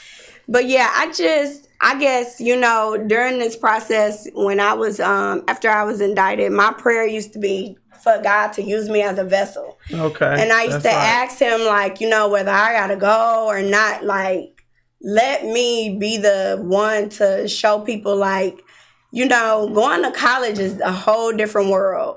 You 18, you young, you meet these dudes. Like I said, I dealt with guys who sold drugs and, you know, pimped girls and had parties, but they never came at me like that. They was better than the one you chose. Exactly. They would always be like, oh, you got it. You straight. You too independent. Your daddy take you don't know this. I can't stand that. I'm not independent, y'all. I'm codependent. I'm not. You know, so you codependent. Yeah, I'm not independent. I'm not independent at all. I need some motherfucking money. I need some money. I need some help. I need help. I need. But they were always. Fuck all that. Don't ever do that one again. Yeah, and I didn't say anything, but they just said, like, that's how I was. And you be so codependent, you need help pulling up your draw. I have everything. But they, you know, they was cool. They didn't play me nothing. And when I met him, it's like he wasn't on me like that. So I'm like, it's a challenge. Ooh. I'm gonna break this nigga down. Man, you gonna break any more down? Let me tell you this. I'm gonna tell you this. I'm not. Okay. I do not like. I'm a Scorpio woman. I do not like Scorpio men. I just don't like them. That's too much crazy in one room. Yeah, that's just too much crazy in one room. And they are great manipulators. And they're gonna get what they want, and they can do their hands in any pot they want to put their hands in. And that's what he would do to me. He would kidnap our son. Mm-hmm. He would kidnap our son to make me do stuff. Natasha, hold up. Another turn. We done took another fucking turn, y'all. How can a man kidnap his own child? So it was probably about 2 or 3 times, but the first time, we were in the house. He had went to Oregon for like, I promise, like, we live separate lives. But he had went to Oregon for something. And he had got done with the taxes. So at this time, he had called himself selling weed. But my thing is... He do everything. He a Scorpio. But my thing is... everything. But my thing is, I didn't know at the time. But this is when he came home. And I didn't found the 3rd cell phone. And found everything else. So I'm like, this nigga got another phone. So he was talking... What did the 3rd phone have to do with it? Because he had 2 phones that I knew about. Well, one was for his bras, one was for his business, and he needed one for you. No, he had one phone That was just his regular phone. And then he had a second phone that he used to do the taxes with. Then when I found the third phone, apparently he had started selling. Oh, it's his weed. It was his weed. And apparently, and once again, the lowdown girl. The lowdown girl again. He was shipping it to her house. So we used to have this bookshelf. Like we used to have this. But at least the lowdown girl was taking all that shit, but she didn't take the fall. There's a question for you, but let me. Natasha. She did not take the fall. Dina Leverett is asking, how much time do you have to serve? 24 months. 24 months. That's okay. That's just enough time to just exercise and come back tight. Yeah. Right. That's what I told Write the book. Start on the book. With the third phone, I saw the girl or whatever. She had slipped up. I guess she thought he was out of town. He called at 4 a.m. So I'm, hello? Because he done left the ringer on.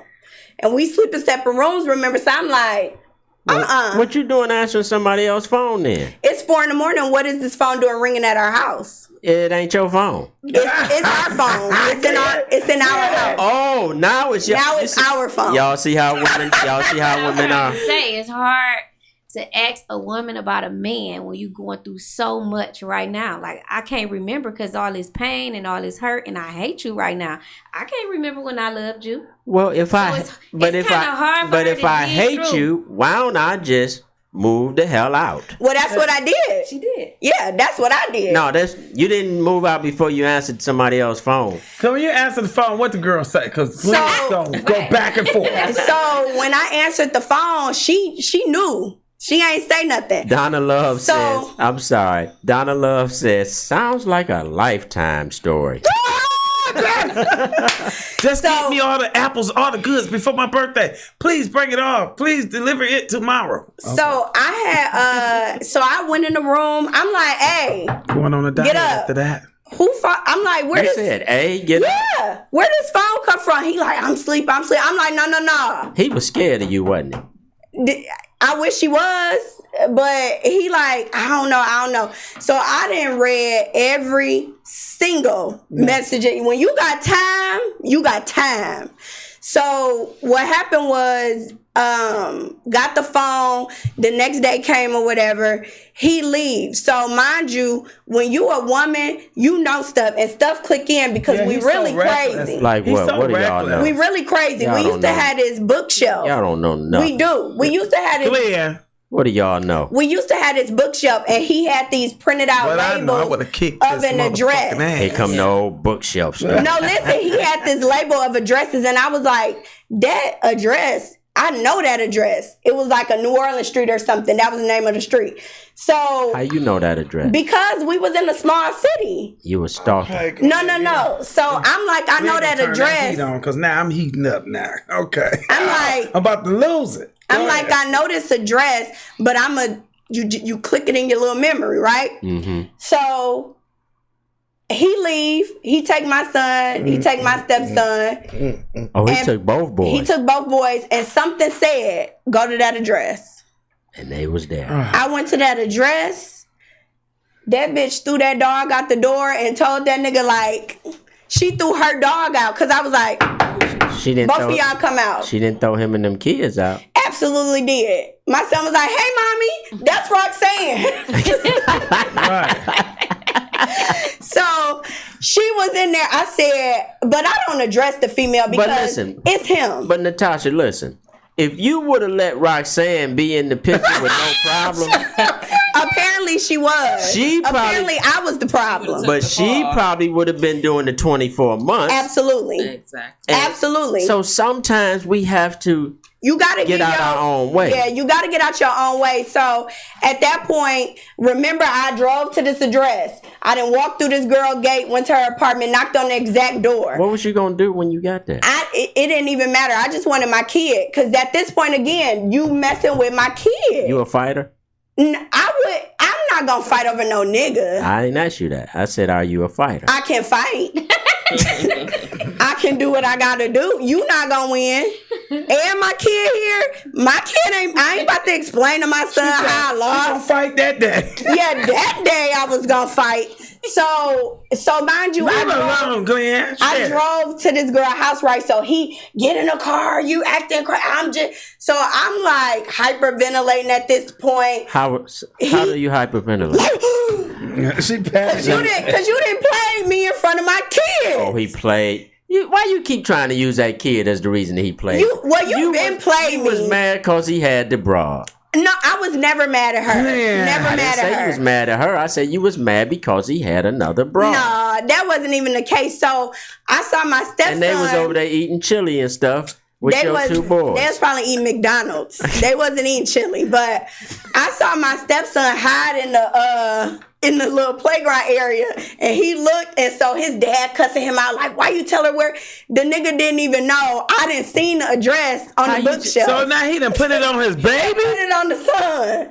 So we get to the house. That's a piece of work you had. So I left my car at her house. He done drove me all the way home. He done left the phone. So come to find out, they had been talking like February to whatever it was, like August, right? So she was asking him for money during these conversations. He told her, go flip burgers. I'm never leaving my wife. It's just head with you. I'll never leave my family. Were y'all in separate bedrooms at this point? Yeah. He was telling her all He was telling this girl he would never leave her. Don't ask him for no money. Go flip burgers. And I'm like, she's willing to do all this stuff for you, and you can't even get her a couple dollars? Well, you was welcome. Well, you know what? That goes to show you. Everybody is not the same when it comes to these men. I keep telling these women what he did for you, he may not do for not. And like I keep saying, every single woman he has been with, every single woman her ass must not been no good. Every single woman he has talked to, they've all reported back to me like that nigga is obsessed with you. They was like, it didn't have to be that good. She wasn't getting him none, so anybody that gave him some. But then he didn't want to get a bitch no money. Yeah, well, it might not have been that good. Nah, that's what I said. Wasn't that good to give up no chips? When you give up, some chips, she had a light bill. It's got to be. She might have had a light bill. She had to pay her something. She ain't asking for nothing. Yeah, but that's the case. Then by that time, I'd be the thief. But every woman messing out his pocket or anything. Yeah, because that's how I used to get it. Yeah, I was take it. Oh, you was. Wait a minute. Yeah, another turn. We done took another turn. We had separate closets in our bathroom. So I had a walk-in closet. He had a walk-in closet. Our stepson had a walk-in closet. My son had a little closet, and then we had a closet in the den. So he used to wear suits, of course, to church or whatever. So he used to put... he really pricey. Y'all had a bunch of closets. He used to put money in... He used to put like all his money in all his suits around the house.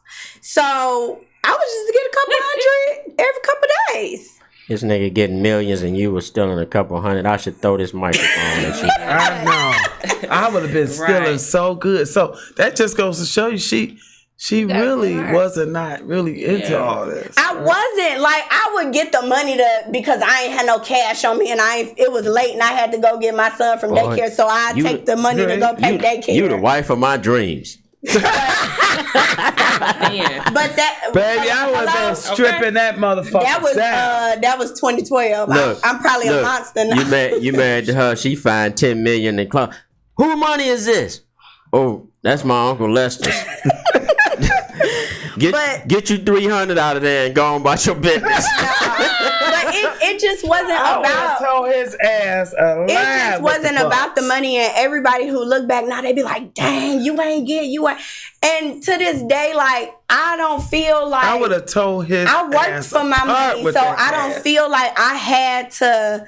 I didn't have especially to after what all he was doing with all the other women, and then I mean, this was your. But that was all at the end. You can't get over. You just can't get over them other women, can you? 50. I'm gonna fuck their ass up. I would have been, baby. And every single. But she said, "See, this leg is going now. You got my leg going." And then the thing about it is, like, after we divorced, he dated like 2 friends, a girl who used to clean our house. Oh, you should have really got the money. Everything is in like close, access, like hands reach. Like, you ain't even guess what? If he dated the girl that used to clean your house, he probably had been screwing her. That wasn't new. Yeah, had been screwing her. But Natasha, and she the one who used to tell me, oh, he getting married, he doing. And I'm like, you couldn't report you back. But you wasn't screwing him, Natasha. We screwed sometimes. And then you went. When she was and then, hot and ready. look, and then you went back in your room after you got off, huh? Absolutely. Terrible. Yeah. See, went back in that goddamn room. So you. I went back in that room with a duffel bag of motherfucking money. You was fixed. Who was you fixing that night? You or him? Probably him. I mean, it was all bad. It was all bad. But I didn't have no desire for him. I didn't have no compassion for him. Like, I would do stuff for his birthday. Like, I remember one year I had got these strippers to come give me a class at the house. Oh, and, you was trying to do everything in the beginning, huh? Well, this was all through. We was only married 3 years. So I promise I tried the 3 years. That last year was when I was like, okay. He not reciprocating. Did you cheat during the marriage? I didn't. Damn. And I don't regret it. I didn't cheat. I'm not a cheater. I don't want nothing to ever come back on me or so no, I didn't cheat or nothing. He used to I'm a cheating ass bitch. I'm not a cheater because I always feel like I'll be the one to get caught or I'll be the one that Natasha, I would love to be caught. You got caught. You got caught in the devil kind of way, another kind of way. You got caught. But I didn't cheat. I understand. You just a good, kind-hearted woman. Yeah, you could just see her innocence. Are you in a relationship her now? Face and everything. I'm not in a relationship now. I'm in like you just have a friend. Limbo. Okay. Limbo. She's just right here. She don't know what she wants. She don't know what she. I know what I want. The situation. She got somebody out there. That gentleman that keep peeping in here, huh? Yeah, he won't. That's one of your friends. He won't commit, and black men don't. He won't commit to you. But guess what? Black men don't like to commit. You know that, motherfucker. You already know. We gonna get him. We gonna get him to commit right now. No, we not. No, we not. We gonna get him to commit. But this is my thing. Let me tell you this about him. I don't know if you want to come in here, but this is the thing about him. What's his name? His name is Ryan. Ryan, come on in here, Ryan. And I met. Ask you one question. And I met. Let me tell y'all this real quick. Black men do not like. I met Ryan in 2016 when I moved back to Michigan. Okay. But Ryan had actually went to A&M, and I didn't really know him like that at y'all school. went in school together. We just kind of knew of each other. We knew each other through mutual people. No, I see. Stop right there. What? I know what happened. This what happened. You was in school. Ryan was down there in school. But Ryan was going to class and that nigga probably left. I don't know what Ryan was doing, so don't try to put him out to be the good guy. But see, Ryan, you know the good guys always come in last. He ain't come in last. I see you standing there. Look, he ain't Ryan, last. Ryan just gave me the high sign. See, I'm gonna tell you what happened. No, that's not what happened. Ryan was trying to take care of his business for real. He was trying to get that degree. See, Ryan wasn't trying to be at the parties. I wasn't at the parties. Oh yeah, that's where you met Antonio. I wasn't at the parties though.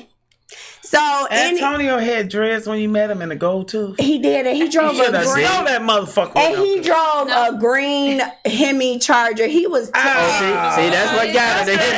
The Hemi. Wait, got the Hemi. And he had a gold tooth. He probably was sucking on. Wait, the night 50. She said he wore dress shoes. He wore like white.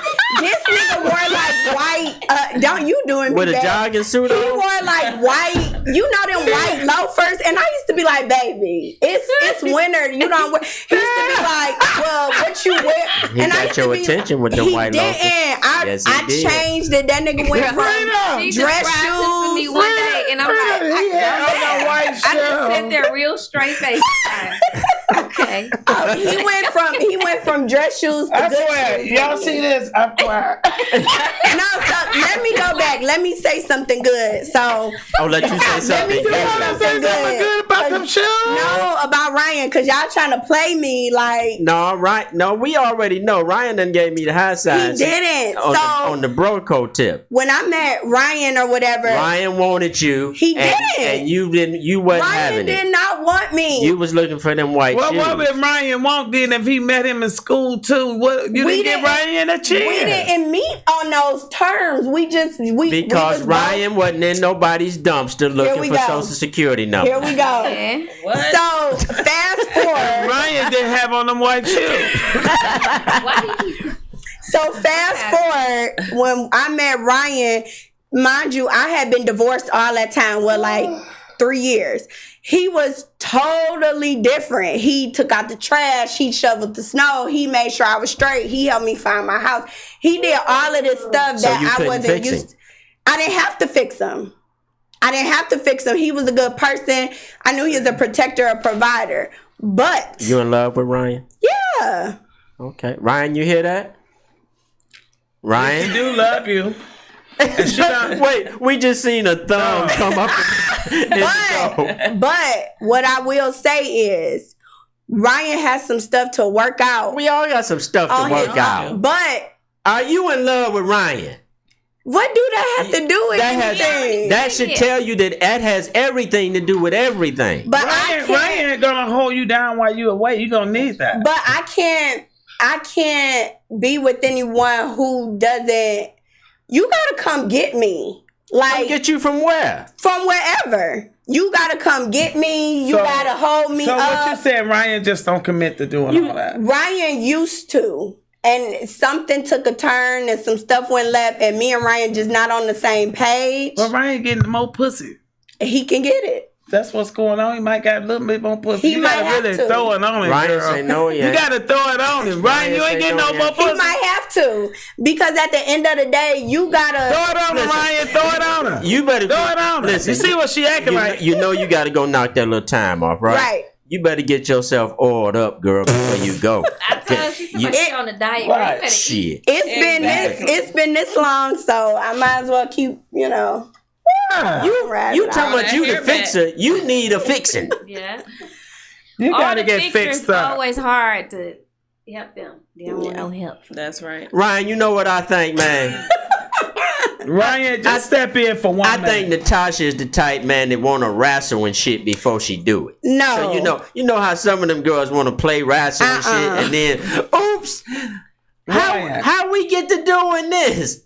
Yeah, see, yeah. Ryan, you giving all the goddamn sign language.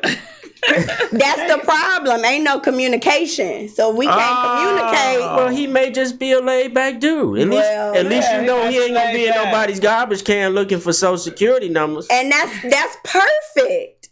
But you still gonna have to tell me something. Guys that's listening, this is why I say, man, the best title in the world that I've ever seen created is why do good girls like bad boys? It's not about bad boys because that nigga wasn't no bad boy. That nigga was lame and he got a couple dollars. But that was after the fact that you found that out. No, that was when he had them white shoes on. You thought he was everything. No, when he had them white shoes on, I said I got to get this nigga some new shoes.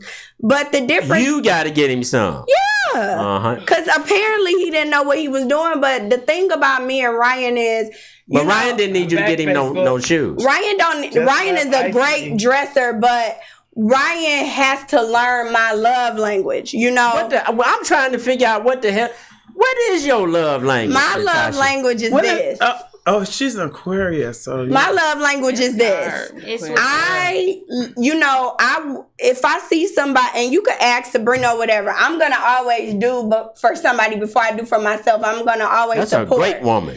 But best woman to have. But here's the thing.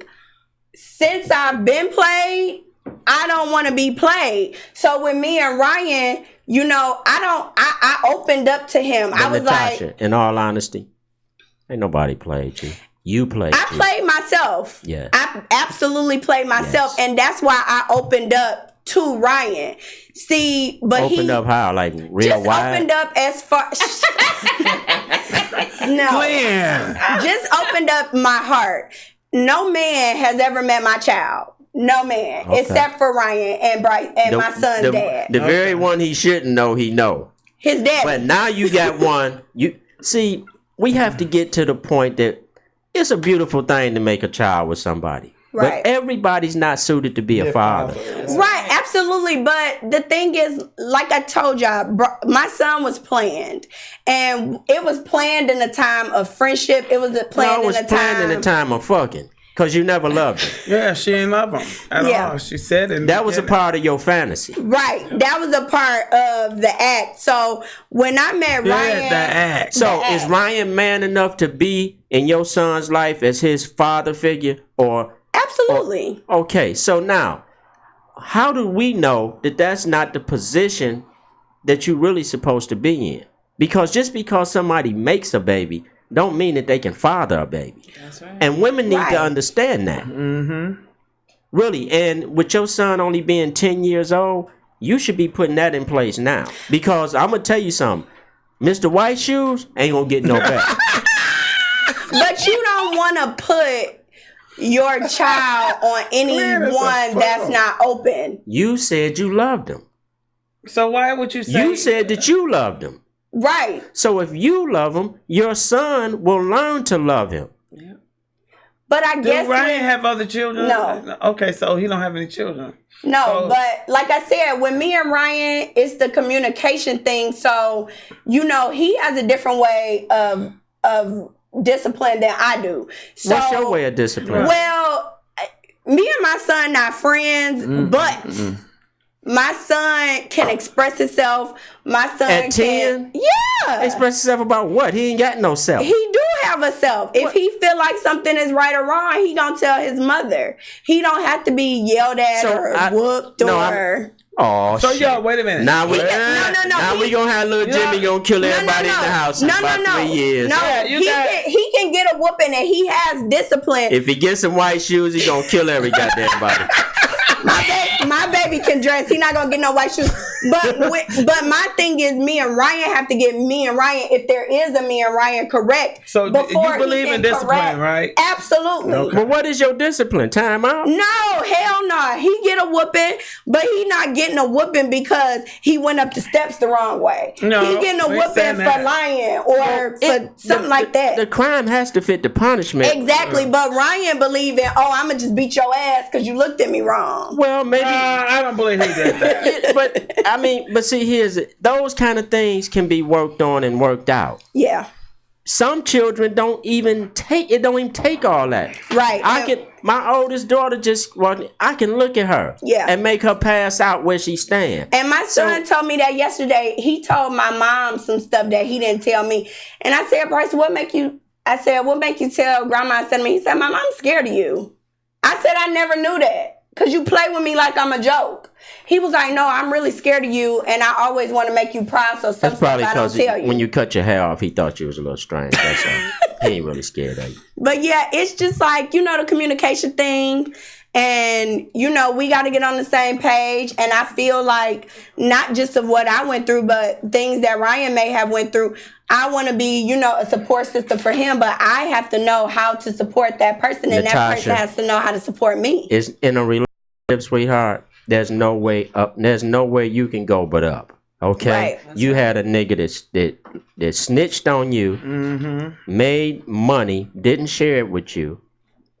You end up in a divorce. You end up with a child. Mess with your friends. All that shit. You can't go nowhere. I think you need to start looking at the glass half full rather than half empty. And that's why, that's why I did start dating, and that's why I was open to him meeting my son.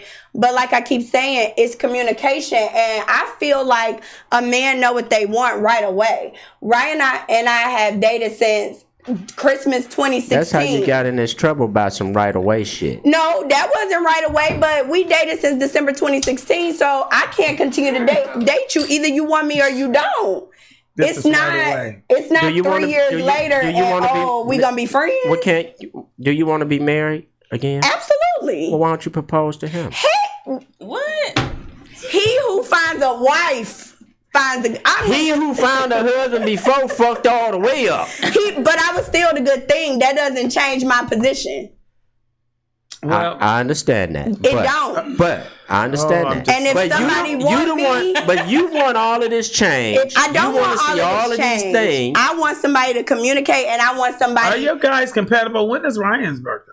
He an Aries. Oh, my dad. Yeah. Well, listen. He March? We gonna take another turn. Yeah. 50, go in there and get that black shit I put on with the little white collar. I'm gonna marry these niggas off right here. No, if Ryan wanted to be with me, Ryan would be with me. That's the end of the story. That don't even make sense. That do make sense. So you, as a man, you know what you want. I don't care. You Us know as what you men want. think we want something different all the time. And I could put on a wig. Guess what? All the time. And we find out that later on, what the hell was I high off of? So you can't keep doing that. You know what I mean? Look what those kind of decisions has placed you right now. You got to be away from your son for 2 years. So you can't look at it that way. You got to let it happen organically. Just let it go and let it happen.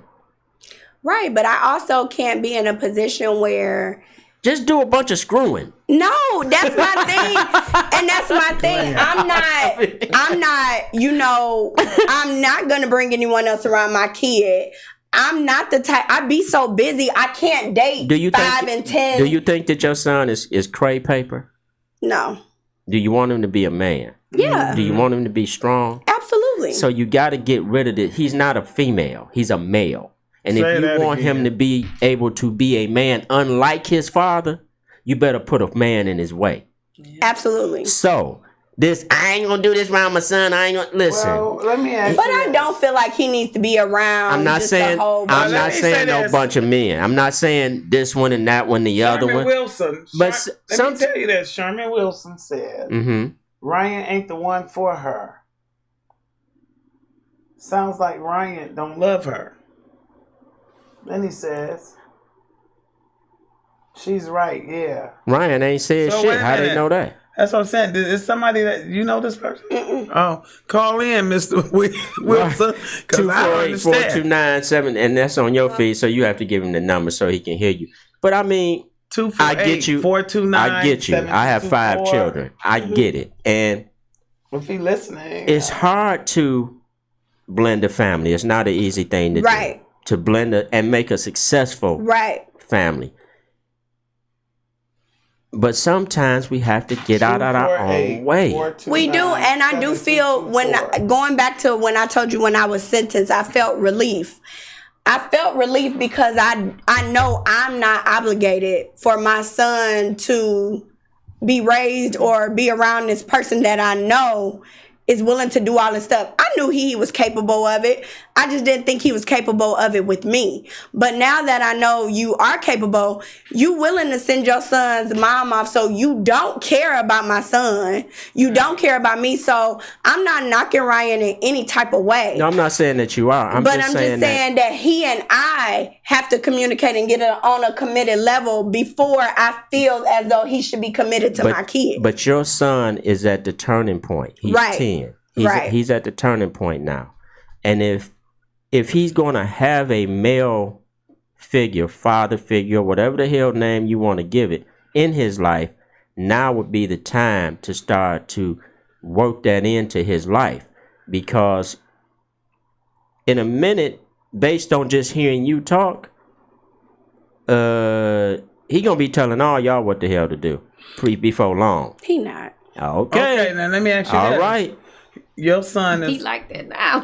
Your son is going to... Sabrina, come get me. See, and guess what? But he's not... That's probably the lack of a man. With his father, with your father. He will be. And I'm not the type of mom that Ryan going to go visit him? I have no idea. We haven't even talked about... Like I said, me and Ryan, we don't have good communication right now. But I'm not the type that think my son is an angel walking on clouds. I'm not. If he do something, you in trouble. I see you. I'm not the one that cover it up or. But are you the type to say this my man, but I don't want you to discipline my son? No. Ryan has disciplined my son several times before. The way he did it, I did not agree with it. Well, we all discipline differently. You do right, but that's what I'm saying. Like he's extreme to me. And with Bryce, the way he is, I feel some things need to be scaled back. And my thing is, why does it need to be scaled back? Because he's the type of child, like you said, you could look at him and talk to him and he gonna be scared. You ain't gotta, Bryce got a smart mouth. Well, he shouldn't have a smart mouth. Right, so I'll pop him in his mouth. A man ain't gonna take that. So I'll pop him in his mouth. But I'm not about to snatch him up by his feet and beat him. But you just kick him down the steps once or twice and he'll be all right. He'll get it. He'll get it. Because see, here's the thing.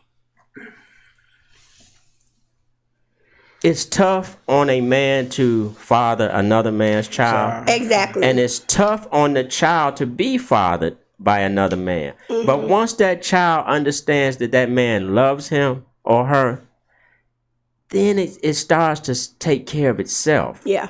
And you can kind of step back and let your son become a man, because it's only so far you can't even take him no farther than right now. Right. That your time is, you know what I mean? It's time for him to have a man in his life that will help him to understand what being a man is all about. Right. And it's not all the time I got to like you and you got to like me. That's not how we behave as human beings. Sometimes we have to be a little, it's called tough love. Yeah. But it is love. So you can't be afraid for your son to receive tough love, because guess what? It is still a form of love. He said that the phone is not in service. What? That's why we're not getting any calls. He said, no, it's not in service.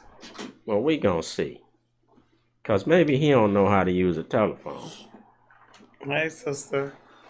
I don't know. But you'll be all right. You just, how old are you? 34. You'll be all right. She's still young, but you're going to be all right. She'll be home for life will begin. You just won't be chasing them little picket fences and shit no more. That's all right. Damn sure ain't gonna chase them white shoes. Yeah, not at all. Motherfucking white shoes. Billy White Shoes Johnson. Right.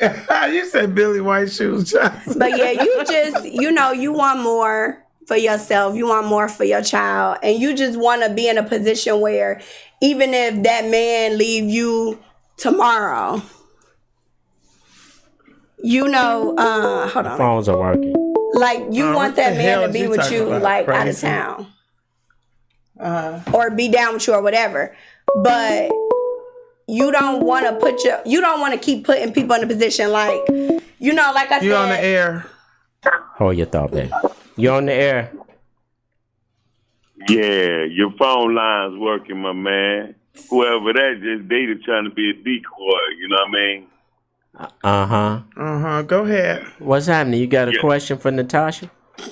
I got a question for Natasha and 50. Okay. Go ahead with it. Okay. Now, Natasha, you fine. I'll give you that. Thank you. But what G said was correct.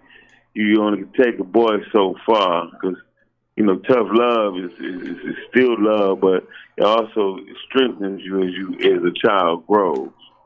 I don't know if you ever saw Fences, but it was a part when he came to his daddy. He said, "Why you don't like me?" He said, "I went half on you with your mom on you, so I don't have to like you." He said, "You eat the food I provide a roof."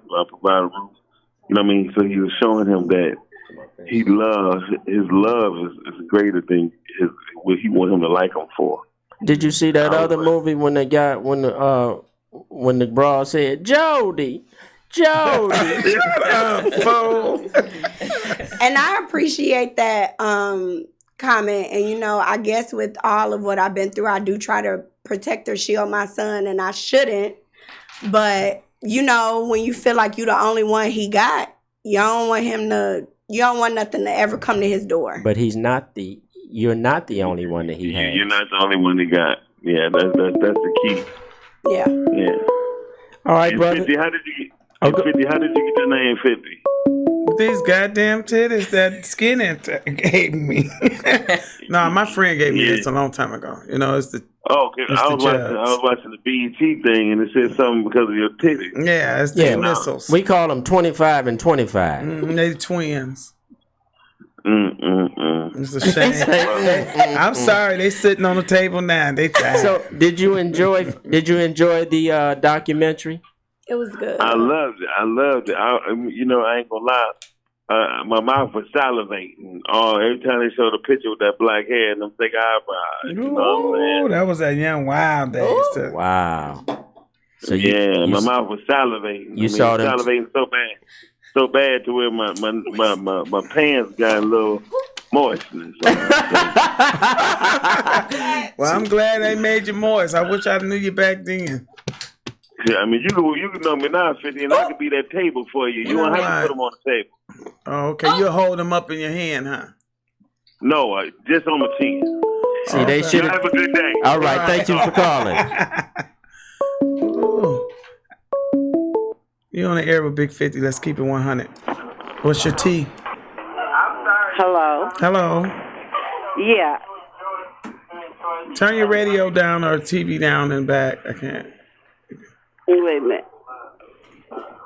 Let me turn the volume down on the phone. I got you on the cell phone. Okay. Okay. Can you hear me now? Yes, babe. I can hear you. What y'all got to understand is, tell Rhonda this is Charmaine, not Sherm, whatever she's saying. She must can't see. Tell her this is Charmaine. Charmaine? Oh, when you were saying Sherman. Oh, no. It's Charmaine. somebody, it's someone over here. Someone name is... No, she can't see. She got hit in the face with a camera when they was doing the documentary. Oh, yeah, I can't see. Okay. Tell I missed her the other night. I couldn't get Bob to go with me, come with me. Oh, okay. But okay. listen, Rhonda, this Charmaine, what y'all got to understand is she's from a different era than we are. What era would that be? The stuff y'all telling her, The Jetsons? yeah, it's all good for us. But this is a different era. You understand? You got to come at her in these times and days. You know the game done changed. You know it ain't the same. I don't like this time and age, though. And we're not talking about the game. Yeah, I like the... We talking about love. We talking... Period has changed. Things is the same. Okay, so how would you come at her? So now, how would you come at her if you were talking to her? Go ahead. I think what she's saying is right. Y'all are not listening and y'all are not giving her a chance. Okay. Right. You can't have anybody over your baby. That's point blank. Meaning what? What she's saying, Ryan don't want her. She needs to go on and leave Ryan alone. have you now talked? You're gonna keep on. You keep doing what you do. You keep getting what you get. Mm-hmm. But do you now you're gonna get another man that don't want you, and he don't want you, so let it go. But how do you? 34 years old. I don't know how you look, but I mean you're 34. Hey, go out there and find you somebody else. Let Ryan alone. Leave Ryan alone. But how do you know that Ryan doesn't want her? From what she's saying. Oh, women lie all the time. Glenn is full of shit. But all she said was communication. Yeah, here's the thing. A man, if he gonna find me, he gonna find me. Whether it's Ryan or the man down the street, he's gonna find me. I'm not knocking Ryan by far. Ryan is you know what happened when Billy White Shoes Johnson found you. Stop. Not him. Ryan is one of the best men that I've met in a very long time. Boom. That's it. I don't agree. Over. I don't it's know. A wrap. Aren't you and Ryan in a relationship after all this time? He's the best man you done found. Because why do we have to be in a relationship? Because that's what people do. You said you wanted to be married. Exactly. So you gotta be in a relationship before you get in the marriage. Right. So Ryan refused to wear the white shoes. Well, Ryan hasn't committed to me, so I can't commit myself to someone who hasn't committed to me. What does a commitment sound like to you? So a commitment to me sounds like he don't want you. Hey, baby girl, be my girl. I don't know, something. Be my girl. Yeah. Be my girl. Something. Yeah, Charmaine said Ryan just don't want you because Ryan had. Maybe he just don't want you, and that's okay. And that's okay, but I'm not pressed about somebody finding me, or that's not the issue. The issue is not somebody finding me or nothing. If I wanted to be with just anybody, I can do that every day of the week. You know what I think, Natasha? What? With all due respect, you have that fix-it thing for real. Mm-hmm. And because he hasn't given you a reason to need him because he's not needy. But he is. Oh. Well, if he is, then that should fix the problem because you need a needy nigga. Thank you. Right? So that means he don't want her. Thank you, Charmaine. Thank you, baby. Go find you somebody else. Right. Thank you. Want you. And I'm not on the saying air that with Big 50. Hello, you on the air with Big 50? Hey, I was calling to comment on the interview with Natasha. Okay. Go She's ahead, listening. baby. She's listening. Well, Natasha, this is your friend Melinda from Georgia. Hey, girl. Oh, shit. Hey, girl. I had to call in. My heart definitely goes out to you, but I just wanted to call in and give you some affirmations. I heard the whole story. Some of it I was privy to. A lot of it I wasn't. I just want to say, you're very strong to come on and tell your story. It takes a lot of strength and courage to be able to do so. And so I just wanted to let you know that you're a strong person, and you made it through your past with your ex, and you're gonna make it through the future and the time that you have to do. Mm-hmm. But my question is, and I think your point of doing the show was to kind of let other women who may have been through this or who are currently in situations that this can potentially be their outcome as well. You're trying to protect them and give them a different perspective or open their eyes to what the path of their own, where it can lead them. And so my question to you is, where do you draw your strength from? Knowing that your life for the next 24 months is about to change, and that changes everything. It's going to change the way you're able to mother your child, your relationships with your family, so on and so forth, your love life, things like that. Where are you going to draw your strength from? Because I think a lot of women, they need to know what it is that has you in a place where you're able to come on air, tell your story, and be positive all at the same time. Like, you're not coming on here trying to bash anybody or trying to talk down on the whole situation. You're coming on here like, this is my life, this is where I'm at, and I'm good with it, and I'm moving forward. So where are you drawing your strength from? Well, thank you, Melinda. We have several personal conversations between you and I think we always pray first or put God first in our conversations. And that's, that's on air, off air, anything. And, I can say that I am a true believer in, God being a higher power, and I do feel like he put me in this position for a reason. What reason right now, I may not be able to, write down, put on paper, but I do know it's a reason, and I know it's way bigger than me. Where I draw strength from is knowing I have an end date. Some women don't. Some women are, in life. It's a girl we were talking about, Rashia Wilson. Yeah. She's in prison for 21 years for the same thing because she did taxes in Florida. She kind of started it. I remember meeting her a time or two, being in Miami with Antonio, and he was telling me like, she be driving Maserati, she do this. She had taken like over 20 million. And when she was doing it by herself, she was fine. She got with a nigga, and he told on her and said, I couldn't read or write. So he didn't think he was signing a plea against her, but he told on her or whatever. So I don't compare myself to anyone. I know God has something bigger for me. I know that I'll get to see my son. I know that I have a couple of people in my corner, like Ashley and Sabrina and my father and my son and my stepmom and my sister, or, friends that are willing to support me in this situation, even if it's writing a letter, even if it's coming to visit or whatever the situation is. I know I have people that I don't even have a question about, and at times I think it's hard when women don't have that support or have that friend or have that man. Like, whatever me and Ryan going through, I know at the end of the day, he'll go to the mountain and around the corner and back for me. So that is why I do have love for him.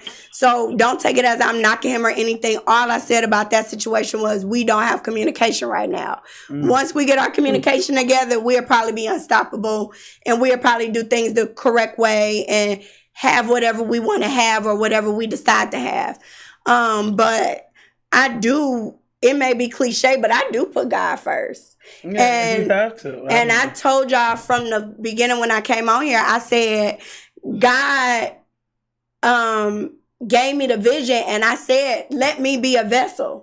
If he want me to be a vessel in a federal camp, that's where I got to be a vessel. Yeah, if he want me to be a vessel on the radio, if he want me to talk to my friends, then that's just what I have to do, because what y'all don't get is the money run out. And you either going to be dead or in jail. And that's the only two outcomes. It's not no we rolled off into the sun. It's not no I got to keep my money and we straight. It's not no I ain't get to see my, I got to see my kids and they were straight. Because My child is affected. My dad is affected. My mom, my sisters. I got 3 sisters. I had to sit down and talk to my sisters and tell them, like, don't let no nigga play you like this. I don't care who it is. You don't do that. I got to sit down and talk to my single friends, talk to my married friends, because you could be married and the nigga still can play you and won't think twice. Yep. Because when it comes to money and it's between you and that other person going, you better believe they sending you before you send them. Yeah, I want to play 50 right now. I am not to be played. Yeah, and it's like, I played myself. I've been gamed up a long time ago, Glenn. I just, I've been gamed up a long motherfucking time. And I played myself. This was when I was in, my 20s. I wasn't no little girl, but of course you don't know until you know. But all I know is that, I can't change the way I love. I can't change the way I support. Now, I do watch my circle. And I do keep it tight, and I don't let nobody infiltrate or come in. But the people I got are solid. The people I got been here. The people I got, I protected them in a way I thought in my mind. My parents didn't even notice until I was on trial. Until I was indicted. You didn't tell me. They didn't know I was verbally abused. They didn't know he had kidnapped our son. They didn't know, none of that. So I wanted to put this out so I could control the narrative instead of somebody else saying, oh, yeah, she got this. She used to have. No, I got that because I worked. Believe it or not, my stuff didn't come from tax money. Where did you work at? So I make pretty good money. I've always done communications. So at the time of our marriage, I worked with AT&T and Verizon. Okay. So I was making 75, 85 or more a year. And, I have a style company on the side where I do closet restoration and I style for different people. So I would travel and stuff and do things like that. So I never was in it for the money. These girls are in it for the money thinking they pussy do something that the next one don't. And it's like, that's not how it go. Well, some of them is a little magical. Right. But still, that money still goes away. Some a little magical. But that money go away, and it's like at the end of the day, when the money gone, what do you have? Can you stand on your happiness, or can you stand on your stability, or can you be solid in what you talking about? Or can you tell them what God did for you or got you up out of? Or can you name 2 friends? Some people are so miserable. I got a couple of friends that depend so much on the man that, they can't even go to the store without their nigga. They can't even pay their rent without their nigga. Yeah, that's bad. Yeah. And it's like, what you got? So I stand on what I got because I built it and I got it. Mm-hmm. So whether a nigga here, there, come or go, I still stand solid on knowing that I take care of me and my son. Even if I don't take care of me, I'm taking care of him. Mm-hmm. And all things go through God, period.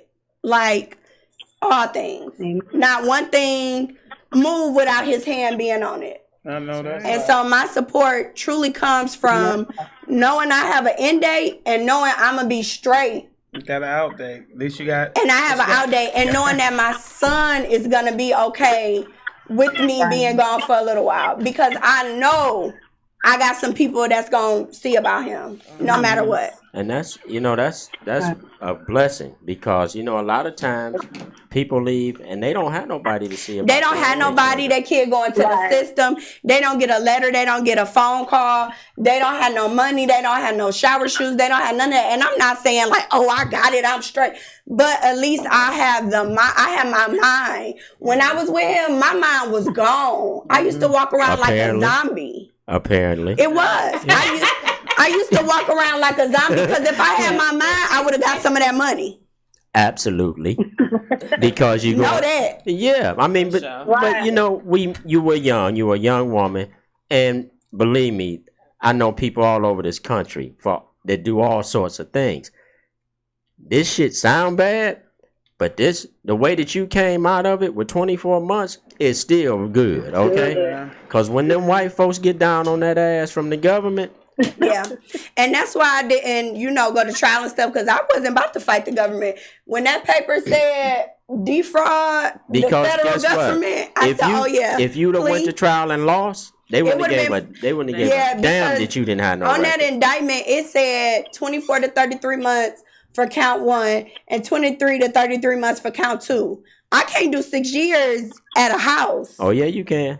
You think you can't, but you can if they get I'm their hands on you. 6 years in federal camp, prison, wherever? She's talking about camp prison.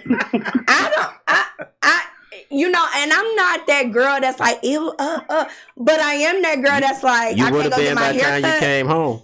I can't go get my nails done. I can't. Hair done, nails done. I can't. Girl, you better boss up. You better boss the hell up. The federal system has they got hair salons. Lot. I called them like, hey, how do I book an appointment? Natasha, you ain't got no damn hair. I got to get it cut. I got to keep it They got cut. hair salons, but back in the day, we used to could color our hair purple, blue, orange, purple, yellow, red. Well, why the hell you still using them colors and you I'm just saying we can't use now in the federal. You can't use those colors anymore. Hair unfortunately have to go gray. Listen, you can get your hair done, but it's gonna go gray if you're a grayer. Before it slips my mind. Back in the day, you could get your degree, your cosmetologist license. Yeah, and that's my plan. There's a whole lot of stuff you can do there. My plan is to get another degree. I do have a gaming company coming from my son. He will have his own gaming lounge, and I'm setting that up. I am in the market now of buying and flipping homes. Good. And so I gotta work. It does take me this little bit of time to get things together, but I don't you're a real catch. You're a real catch. I just think that you're a little hyper. You just need to slow down and let some things come to you. Yeah. And realize that you're not in control. Right, I'm not. And I think that this situation taught me that, because it's so bigger than me. And, I'm the type like, I got to do this. I got to make sure this person's straight. Like, oh my God, this happened with my friend. And this really has shown me who's been there, who hasn't.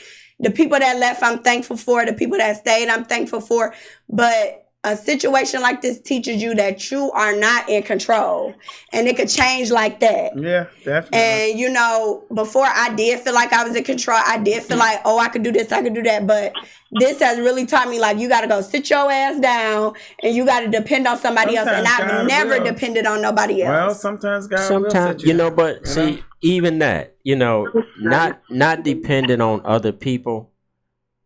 Conceptually, we all say, I get it done on my own. But we were created to live in the world with other people. Yep. And I told my best friend that, I said, I'm so blessed to call you.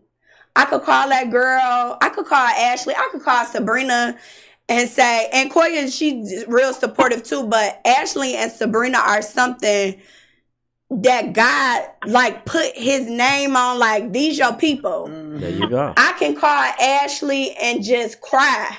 Mm-hmm. And she gonna say a word, and she gonna sit on the phone. I could call Sabrina, and Sabrina gonna say, where you at? I need to see your face. Mm-hmm. And she not gonna stop FaceTiming me until I answer. Right, okay. She not gonna stop coming knocking on my... Sabrina done knocked on my door so many damn times. I'm like, I'm about to move. I love it. Sabrina came to my job because I wasn't eating. Yeah, and was like, that's a friend. Hey, you don't get many eat of those, this. Sabrina took me out to dinner 2 weeks ago. And me, Sabrina, and my friend Ashley, we always got to fight over who gonna pay the bill or who. And I had planned on paying the bill. Crazy ass friends. I had planned on paying the bill. Fighting over. We ordered so much stuff, and I was just nibbling. Sabrina was like, eat that, get some more. We got to get us a friend like that. No, that's right. We need us a friend that just want to pay. And she like, you better get what you like. She like, you ain't gonna be able to eat all that. You better get what you like. And I'm like, but it's just the point. Like, I got some people that's gonna see about me. Yes, that's right. My dad, my stepmom, my sisters. My sister's husband. They have taken on the role of Bryce. I just respect and honor them in a way that they don't even know. That's right, baby. Because they could easily be like, a lot of women go to prison. They don't have no support. They don't have that. And I go in the system and just all kinds of stuff. And my dad, you know, that's like my best friend. So my biggest fear was I disappointed or broke his heart. And I remember after court, he was like, girl, I'm proud of you. You didn't break my heart. Do you know how many people would have folded? Yes. Or do you know how many people would have been, you know, not did what you did for you to even still be standing here after dealing with a man like that? Like, that's strength in itself. And I may not see my strength now, but I know through other people. Yeah, we see your strength. And I appreciate that because I'm going to tell y'all this. I had a hair appointment this morning at 11 o'clock. For what? To get my hair cut. And I had a hair appointment. I was on the phone with my best friend. I'm like, she not here. Why she late? Like, it take 2 seconds to do my hair. Why you late? So I call her. I forgot all about that appointment. How much do your hair appointments cost? Like $15. Girl, you $20. So you better go get you a big razor and cut it out. So I was like, she late, this and that, right? So she was like, girl, I forgot all about that appointment. So she like, I'm on my way. I hung up and I broke down crying. And my friend, this is Ashley, she was like, I know you tired of feeling unheard. Yeah. I know you tired of feeling left out. I know you tired of feeling like people forgot you. And it's something that small that broke me down because I'm like, bitch, you forgot my hair point. She ain't had nobody else today. It took you 2 seconds to cut my hair, but when you in that situation, you feel so small. Yeah. You feel like, dang, you can't even. But I do it for you. You know what I mean? So when you so strong, the littlest thing can break. It's so little. Yeah. Sabrina called me at night, and she don't even know I wipe my face to answer the phone. Cause I haven't cried like during this whole time, but it be that little bitty stuff that pissed me off. Because you're getting ready to go away, so. A lot of things. It's just a lot of emotions that you're going to deal with. And then it's like to see my hairdresser at the court. You don't have no damn hairdresser. But, well, I did in Alabama. In Alabama, I had hair. But to see you late, now I'm thinking you my hairdresser. Now I got to cut you out, you know? Right. So it's just like little stuff that's just been. I hope this Reverend Lowdown calls. Yeah, I hope so too. This Reverend Lowdown? No. You're on the air with Big 50. Hi. Hi. I'd like to make a comment, please, regarding Natasha. Go ahead. This is kind of personal. This is Natasha's aunt, who had no clue of any of this. Oh, my God. Okay. Wow. Mm-hmm. And I just wanted her to know, because, you know, I'm that one who she probably just scared to tell, that role model that she's probably was scared to tell all of this to. And I want to get the word to her that I love her more than she knows. And I am praying for her, and her son is moving closer to me. I will make sure, and she knows it, that he's good. Yes.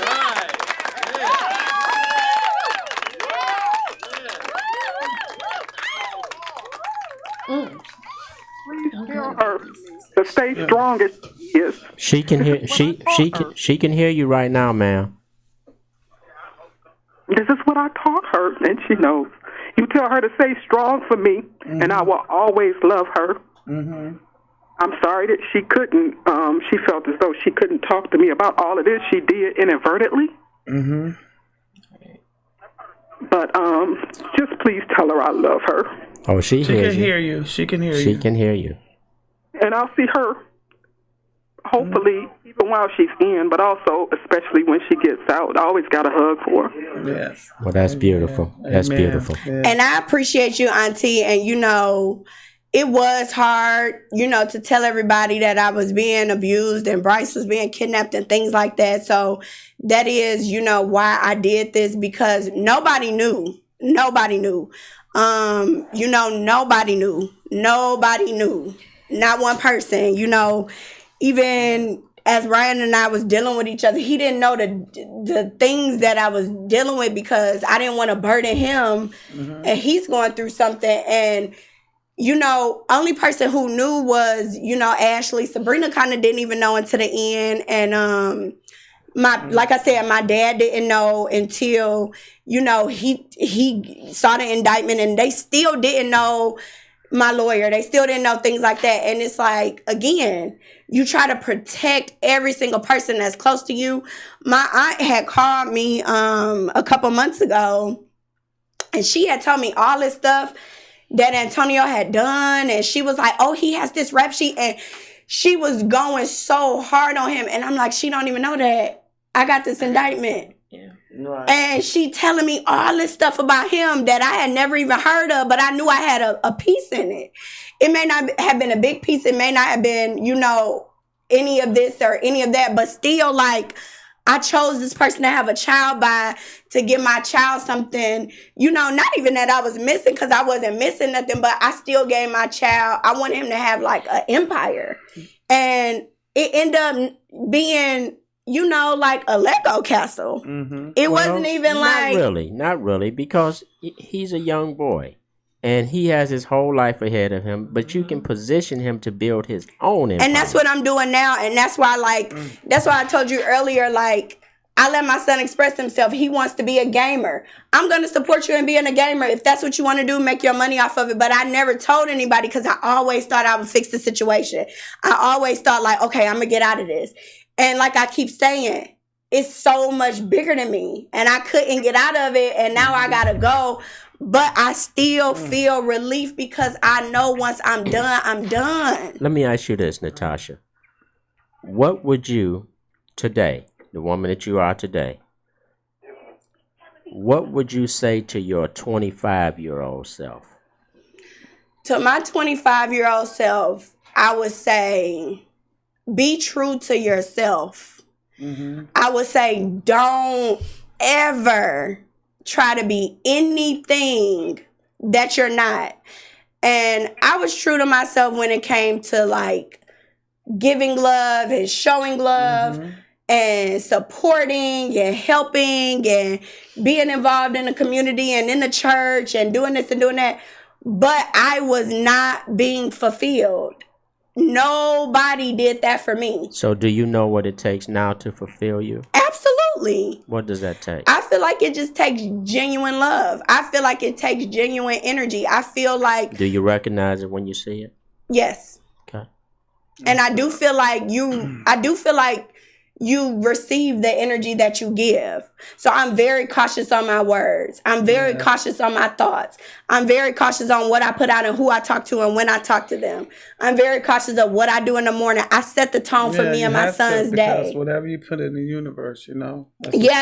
We pray at night. We pray during the day. I pray throughout the day. I pray going to work, coming from. I do all of that because I set my tone. Back then, you know, I would be like, he mistreated me, but it's cool. It's all right. And I took it. Mm-hmm. And he used to talk about just anything. Like, he would say, the bottom of my butt too black. Like, just dumb stuff. The what? Like, the bottom, like, just dumb stuff. Wait a minute. Hold it. Another turn. He would say, like... Now we coming up on the ramp. But he would say, my chest too big, or, you know, my teeth not straight, or... he's a verbal abuser. Yeah, like, your skin tone too red, and I remember when I first cut my hair like this. Wait a minute, Natasha. When you cut your hair, what did he have to say? He was like, why would you do that? Yeah, I would ask that shit too, though. No, but the thing about it is, like, I get more play with my hair like this than I ever did with long hair. But it doesn't matter. If you happy with it, exactly. It don't even matter. I love it. But the thing of, let me ask you this. With going through that kind of verbal abuse, prior to him, how many men had been in your life on a serious basis? Like I said, I dated her brother 7th grade to college. That was like our 7th grade to college. Okay. That was like our little, we love each other. But he was a 7th grade to college, y'all was doing more than some love. We wasn't though. We went to each other. It was puppy love, but he was a good guy. Like, he held my door. See what the good guys get. Okay. Right. The good guys get. But no, he held good my guys door. Come in last. He did things for me. I remember he used to like pay my rent in college. Like. So actually, you went from one boyfriend from middle school to college. Yes. Then you went from another boyfriend from college into womanhood. Correct. So you only really had. I really only had two guys. So when I met him, I think I was like 21. And so I had stopped dating her brother when I was like 18, 19. And so when I met him, you know, I was like 21. It was just something about them white shoes you couldn't resist. Like. He ain't had them. Dreads and a goatee. He used to wear it just to be horrible. But I was, you know, popping at my job. I was at Sprint at that. It was Sprint the next time. I was a manager there. Like it was just the excitement. We would go out of town every weekend. I remember we met in December. With or without the shoes? The shoes stayed at home. But we the press pants, baby. We had met in December. He had like flew me to Detroit in February for my birthday, you know? So it was just like we were young and just doing stuff together. So I'm like, if we starting off like this, it's going to get bigger. And then, you know. It did. And it got bigger than us. So after him, like during our separation, right before our divorce, I had met another guy that's very influential in my life. He's a huge support system, but you know, we're friends and it's just like we didn't, you know, go there or nothing. And so in 2016, when I met Ryan, I could see the difference. You know what year this is now? You do know, right? Yes, 2019. Okay. And you met Ryan in 2016. Yes. And he's here in the studio tonight with you. Yeah. Do you think that he have to be? Absolutely not. Is there a reason in your mind? Is there a reason why you think he's here? Because I know Ryan loves me. I know Ryan would do anything for me. But what the hell more do you want? He won't commit. No. I know Ryan loves me. I know Ryan will do anything for me. But Ryan won't commit. He won't commit. He won't put on a sailor suit and put an apple in his mouth and bend down on one knee and beg your daddy for your hand. It's called show and tell. It's called... He already showed you. He shows me action, so that's how I know it's love. I said that earlier. Action speaks louder than... But he's playing like we some guinea guys. Let the church say it together. Words. Action speaks louder than you words. You still gonna have to tell me something. But what is his love language? Cause it's been a time where he ain't showed. But what is his love language? I read the book, and you've already expressed your love language. There's a book called The Five. I read that when I was married, and she was talking about. Oh, you shouldn't have read it then. He needs to say or show how she likes to be loved. But you read the book. So, but what is his love language? Ryan enjoys positive affirmation and support and things of that nature. And I feel like I provide that for her. I don't think that I don't. But the time where I gave my 120%, you know, Ryan didn't show up at those times. Ryan shows up. You got up. 120? I got 150. What kind of clock you can? Ryan shows up in the very important moments, and I appreciate that. I don't take nothing away from him or off the table. But Ryan and I spent a year of him not showing up. And this was after a different situation. How many years did Billy White Shoes Johnson not show up? That nigga showed up. He just didn't do nothing when he was there. That's not showing up. I think that you and Ryan are going to be just fine. I think that your expectations of how a man conducts himself is a little foggy. Someone called in and said that we were being old-fashioned with you, but really, you're the old-fashioned. I am, and I do appreciate, old-fashioned. I'm extremely old-fashioned. I don't get out the car unless you open the door, and I don't put more on somebody. Open the door and slam it on your leg. I don't put something. Right, but this is the thing. I don't put more on nobody that I'm not gonna do. I'm not. So, if you want your man to open the door for you, will you open the door for him? Like if we're in the car? Like, period. No. You know why you won't? Because your daddy, who done spoiled the shit out of you, got you thinking that to reciprocate is improper. And it's just not the truth. We have to learn to coexist with each other. You can't say I want to be an independent woman and then want a man to cater to you. True. You can't have them both. True. So lay back, baby. Let it happen. Just let some things happen for you. You know what I mean? You already tried to make some things happen. Remember, you tried to fix Billy White Shoes Johnson. Now, let some shit happen in your life. Yeah. You're absolutely right. And I don't come down a peg or two. She had to come down. I gotta come down, but I also feel like he gotta rise up. And he probably does. You know those Aquarius women. It's traditions. Everybody likes to live off traditions. But it's not even your own. And that's what I was about to say. It's not even about traditions with me.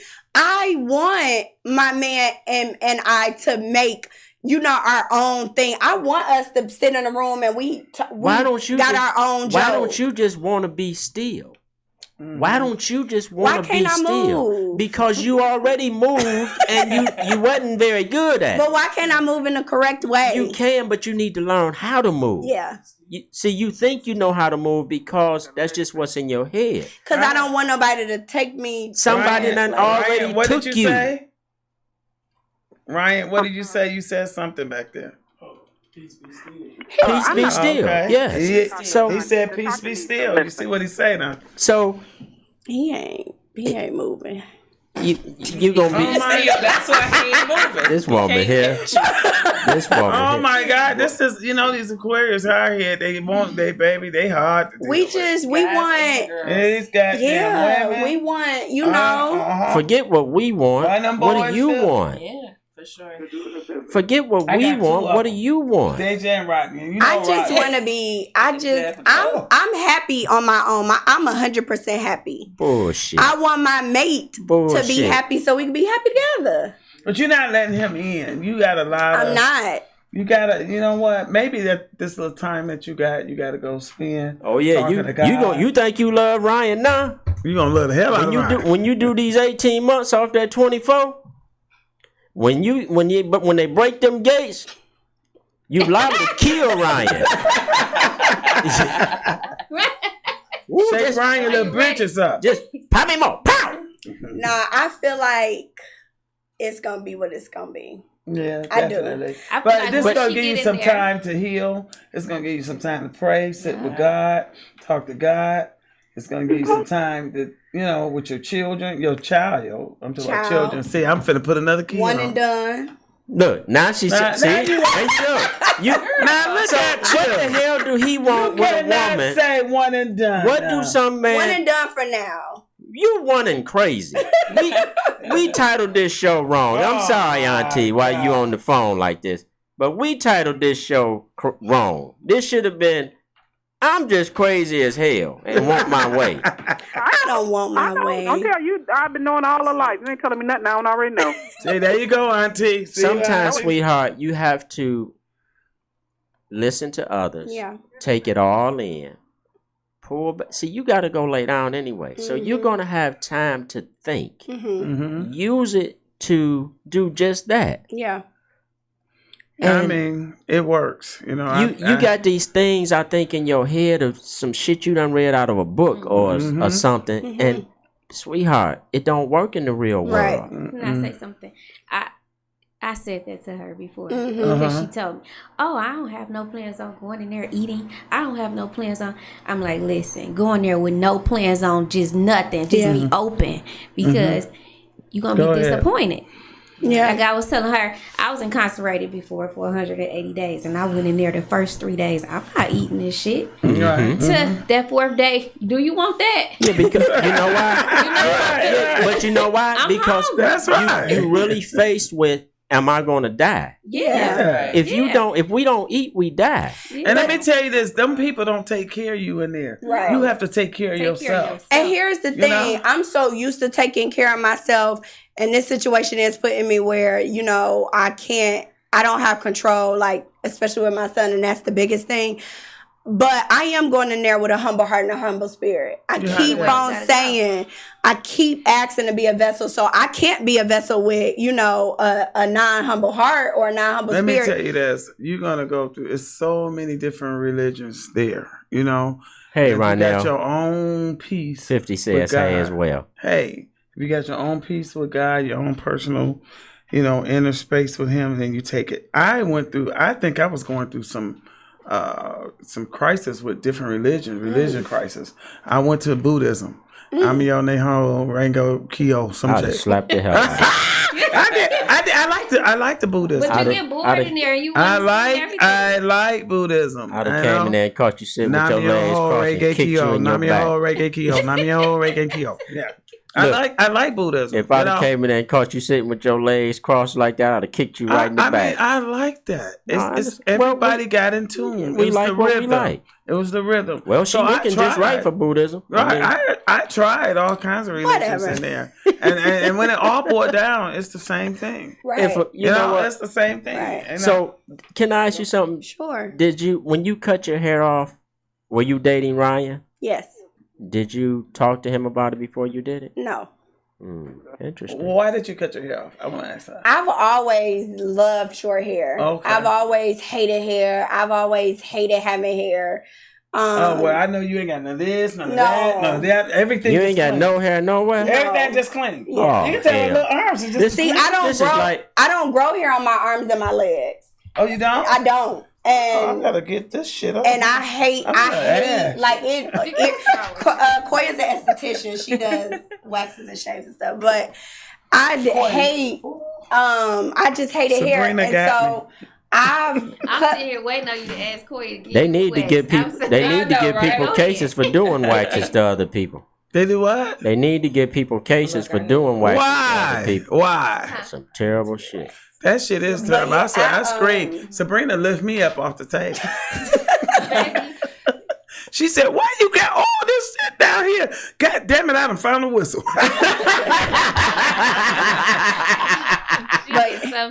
But yeah, I never liked hair, and so when I was 18, I started cutting my hair like that.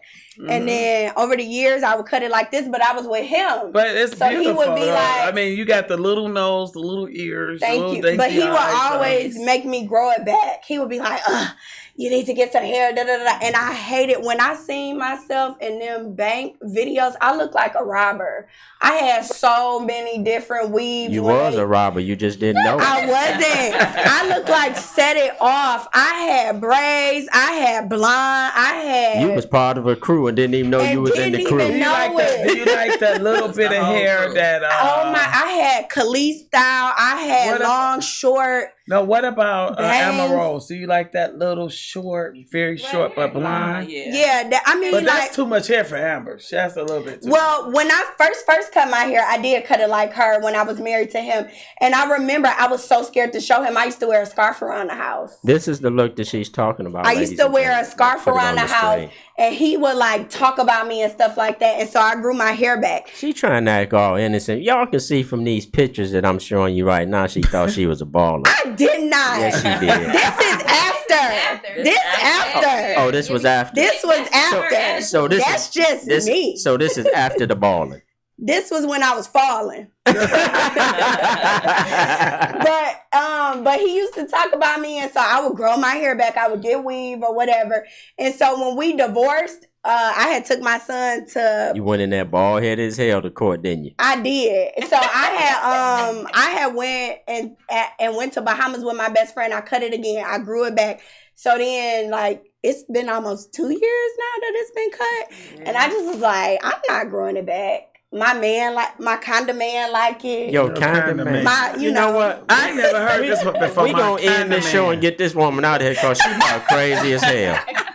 You know what? She said my kind of man. I mean, we need for you to call when you start doing your time. Call the show so we can know that you all right and that the dykes ain't done slapped you upside your head.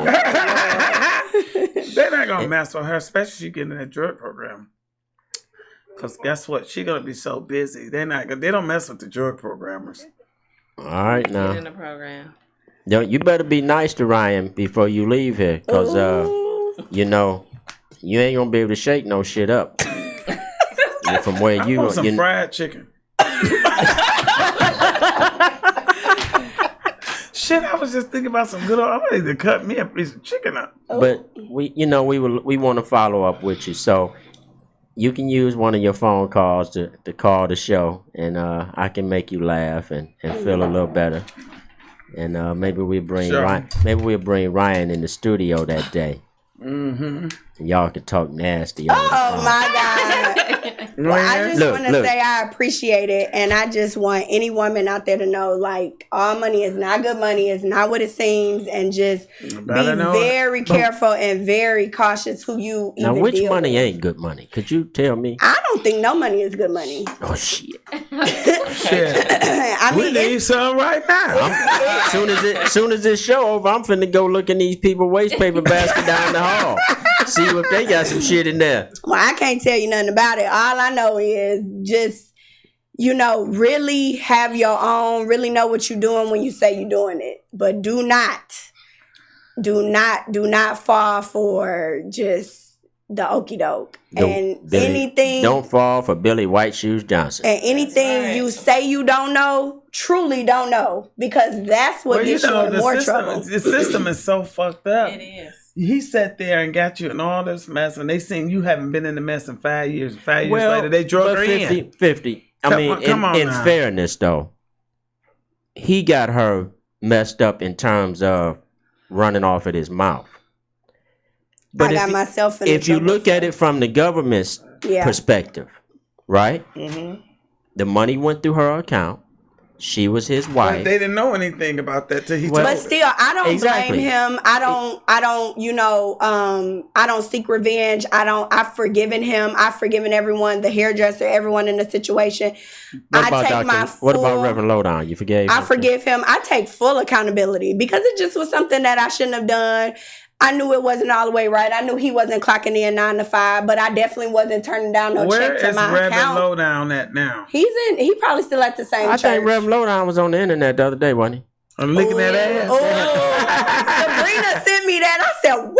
Looking at that, Reverend, that motherfucker. Was that your Reverend? That absolutely not. Mm-mm. Well, baby, let me tell you this. He was getting down. I said, I enjoyed it. You love him, don't you? Oh, damn. I've been on this shit just tapping in. I'm like, God damn. I do take full accountability. And what'd he say? I have to sit down for my part in it. And, somebody I'm really close to, he said, in the streets, that's called doing your taxes. And he's like, you got to go pay your taxes. Absolutely. And I just feel like, I'm taking accountability. I don't blame not one person, not one soul. I did what I did. And, I'm just glad it's over. That fast money, I got indicted for taxes also, before. I really think back in the day, but you wasn't unknowing. I started that tax game. Yeah, but you wasn't unknowing. What do you mean? You was down. I knew. Yeah. That's why I went to my lawyer. Don't try to make yourself like you in her position. I know. I went to Cornelius Pitts. And said, "Hey, I'm going to do some income taxes." He said, "What do you mean?" I said, "I'm getting ready to defraud the government." He said, "Well, how are you going to do that?" I said, "Well, it doesn't take a rocket science to find those tax ID numbers." He said, "How are you going to find that?" I said, "I ain't going to give it away because you might want to get in on it." He was like, "Well, give me my $500 right now to sit down and talk to me." I gave it to him. I said, "Well, the first week," I said, "I'm going to come back and bring you how much it's going to be if I get caught." He said, "Oh, you're going to get caught." He said, "Might not be today, might not be tomorrow, might not be next year, but one day you're going to get caught." But they need to watch the documentary for this. Yeah, my thing is I gave him $30,000 and said, "Here, I'm going to go and do what I got to do." So you know what? That's why they kind of made it a little harder now for you to, with the income tax, you got to show the kids birth certificates and all that type of stuff on the kids. See, when I was doing $70,000 a day. Well, Natasha don't know. All she do is let people go to the bank and put the money in. I know. Yeah, I don't know nothing. I'm just saying, it was easy. It was so easy back then. It seemed like it. It was so easy back then, but now it's a little harder. They got to show this, show that. We didn't, it's just so much to it now. Yeah. But I'm gonna tell you this. I had the feds going through my garbage can, and I was like, my babysitter was like, "It's some people going through your garbage can." I'm like, "Call the police! Call the police!" They was. Call the police. The police said, "Ooh, step back like this." You know? They the used to watch police our like, house. "Ooh, shit, this a bit too much." They used to watch our house, and for months I used to tell them. Oh yeah, like, they blew up my car. Yeah, I'm like, they watching our house. I had a Q45 Infinity, and the feds were so mad at me. They blew up my car. They bumped the back of my car. They was mad at me. You know, to get all that money out of them. And then I even had the probation officer. You know how you gotta have the probation officer? I had a teller put on my leg, and he told me, "If you just give them back the money, give them back the money, you wouldn't be going through this now." I said, "You a goddamn fool." I said, "I work hard for this money. I ain't giving up shit. I'm going to jail, motherfucker." Yeah, they I ain't getting motherfuckers nothing back. They If you used to crack, watch our house, go through our trash, and I used to be like, "I'm telling you," and he used to be like, "Nah, that." And I used to be like, "Man, I'm telling you." You can't stand to see no garbage not game. Man. baby, they go through that shit. They don't give a damn. Yeah, They'll do it in your face. We had a cul-de-sac. I mean, get out my motherfucking garbage. They be like, "Shut up, bitch." I'm going in this shit. They'll take it in front of me and put it in their car. They'll put it in their car. Yeah, and But- drive off with that motherfucker. I be like, Lord, chewing my finger. What the fuck they got in there? Well, Natasha, it has been a pleasure. It has been a pleasure. I'm to so meet glad you. that she's so open and that, you know, you talked about She better But learn it's gotta let these how to young get folks- more open. You gotta let these folks know, these kids, these youngers know. That mean they thinking all this shit is a game. It's fun and it's cute. And What it's the getting old all people that used good to say to shit, me, but, they say, honey, it ain't no fun when the rabbit got the gun. Yep. Bang, bang. And Yeah. what look good in the light is Well, all it's that bad glitter in ain't the never dark. been gold. Yeah, You know? it's behind Well, when if you them never doors turn the close, lights on, everybody look good. You know what, it get hard. Glenn, if you don't shut your little white, this little white ass, your little yellow ass is, Shit, I was with Janet Jackson last night. Oh Lord. I can't stand him. I want to say before we get out of here, make sure everybody that you go and download the app BET Plus. Support our very own Big 50, the documentary American Gangster Trap Queens. 50 did her damn thing. I'm so proud of her. Yes, I do my thing. so proud of I do her. my thing. And I want to say happy anniversary to my wife. I love you, sweetheart. Oh, happy anniversary, wife! Oh, now I guess I had to bring her something to If eat. you're mad because I wasn't there, just go get some of that shit I already gave you and re-give it to yourself. Give it to you. Wow. See? So- Yeah, now she on your ass. Now she Nah. Mm-mm. She good. Natasha on your ass now. No, I'm not. Get on it, Natasha. I respect every relationship and every dynamic. I feel everybody should have their own flow. Now you gotta respect your own. And I gotta respect my own. Now you gotta respect your own. Yeah, I gotta build my own. Don't mess around and be coming back out here and people be talking about, wow, we don't like her. She changed. Look at her. Nah. You better stick with what's working, baby. Same old me. Right, You better stick with what's working. Yeah. Cause you keep on trying to put that little picket fence around that house. that little white picket fence, You yeah. keep on trying to play that John Boy shit. Right. What's the people used to live up on the hill? She gonna 50? fuck around and find herself. The Waltons. You keep on trying to do that funny shit if you want to. She gonna find herself on Gilligan's Island. You right. Never can get the fuck off. with the look, with the professor. Right. Oh, you don't want his ass. But we really enjoy have your journey is a well walked one.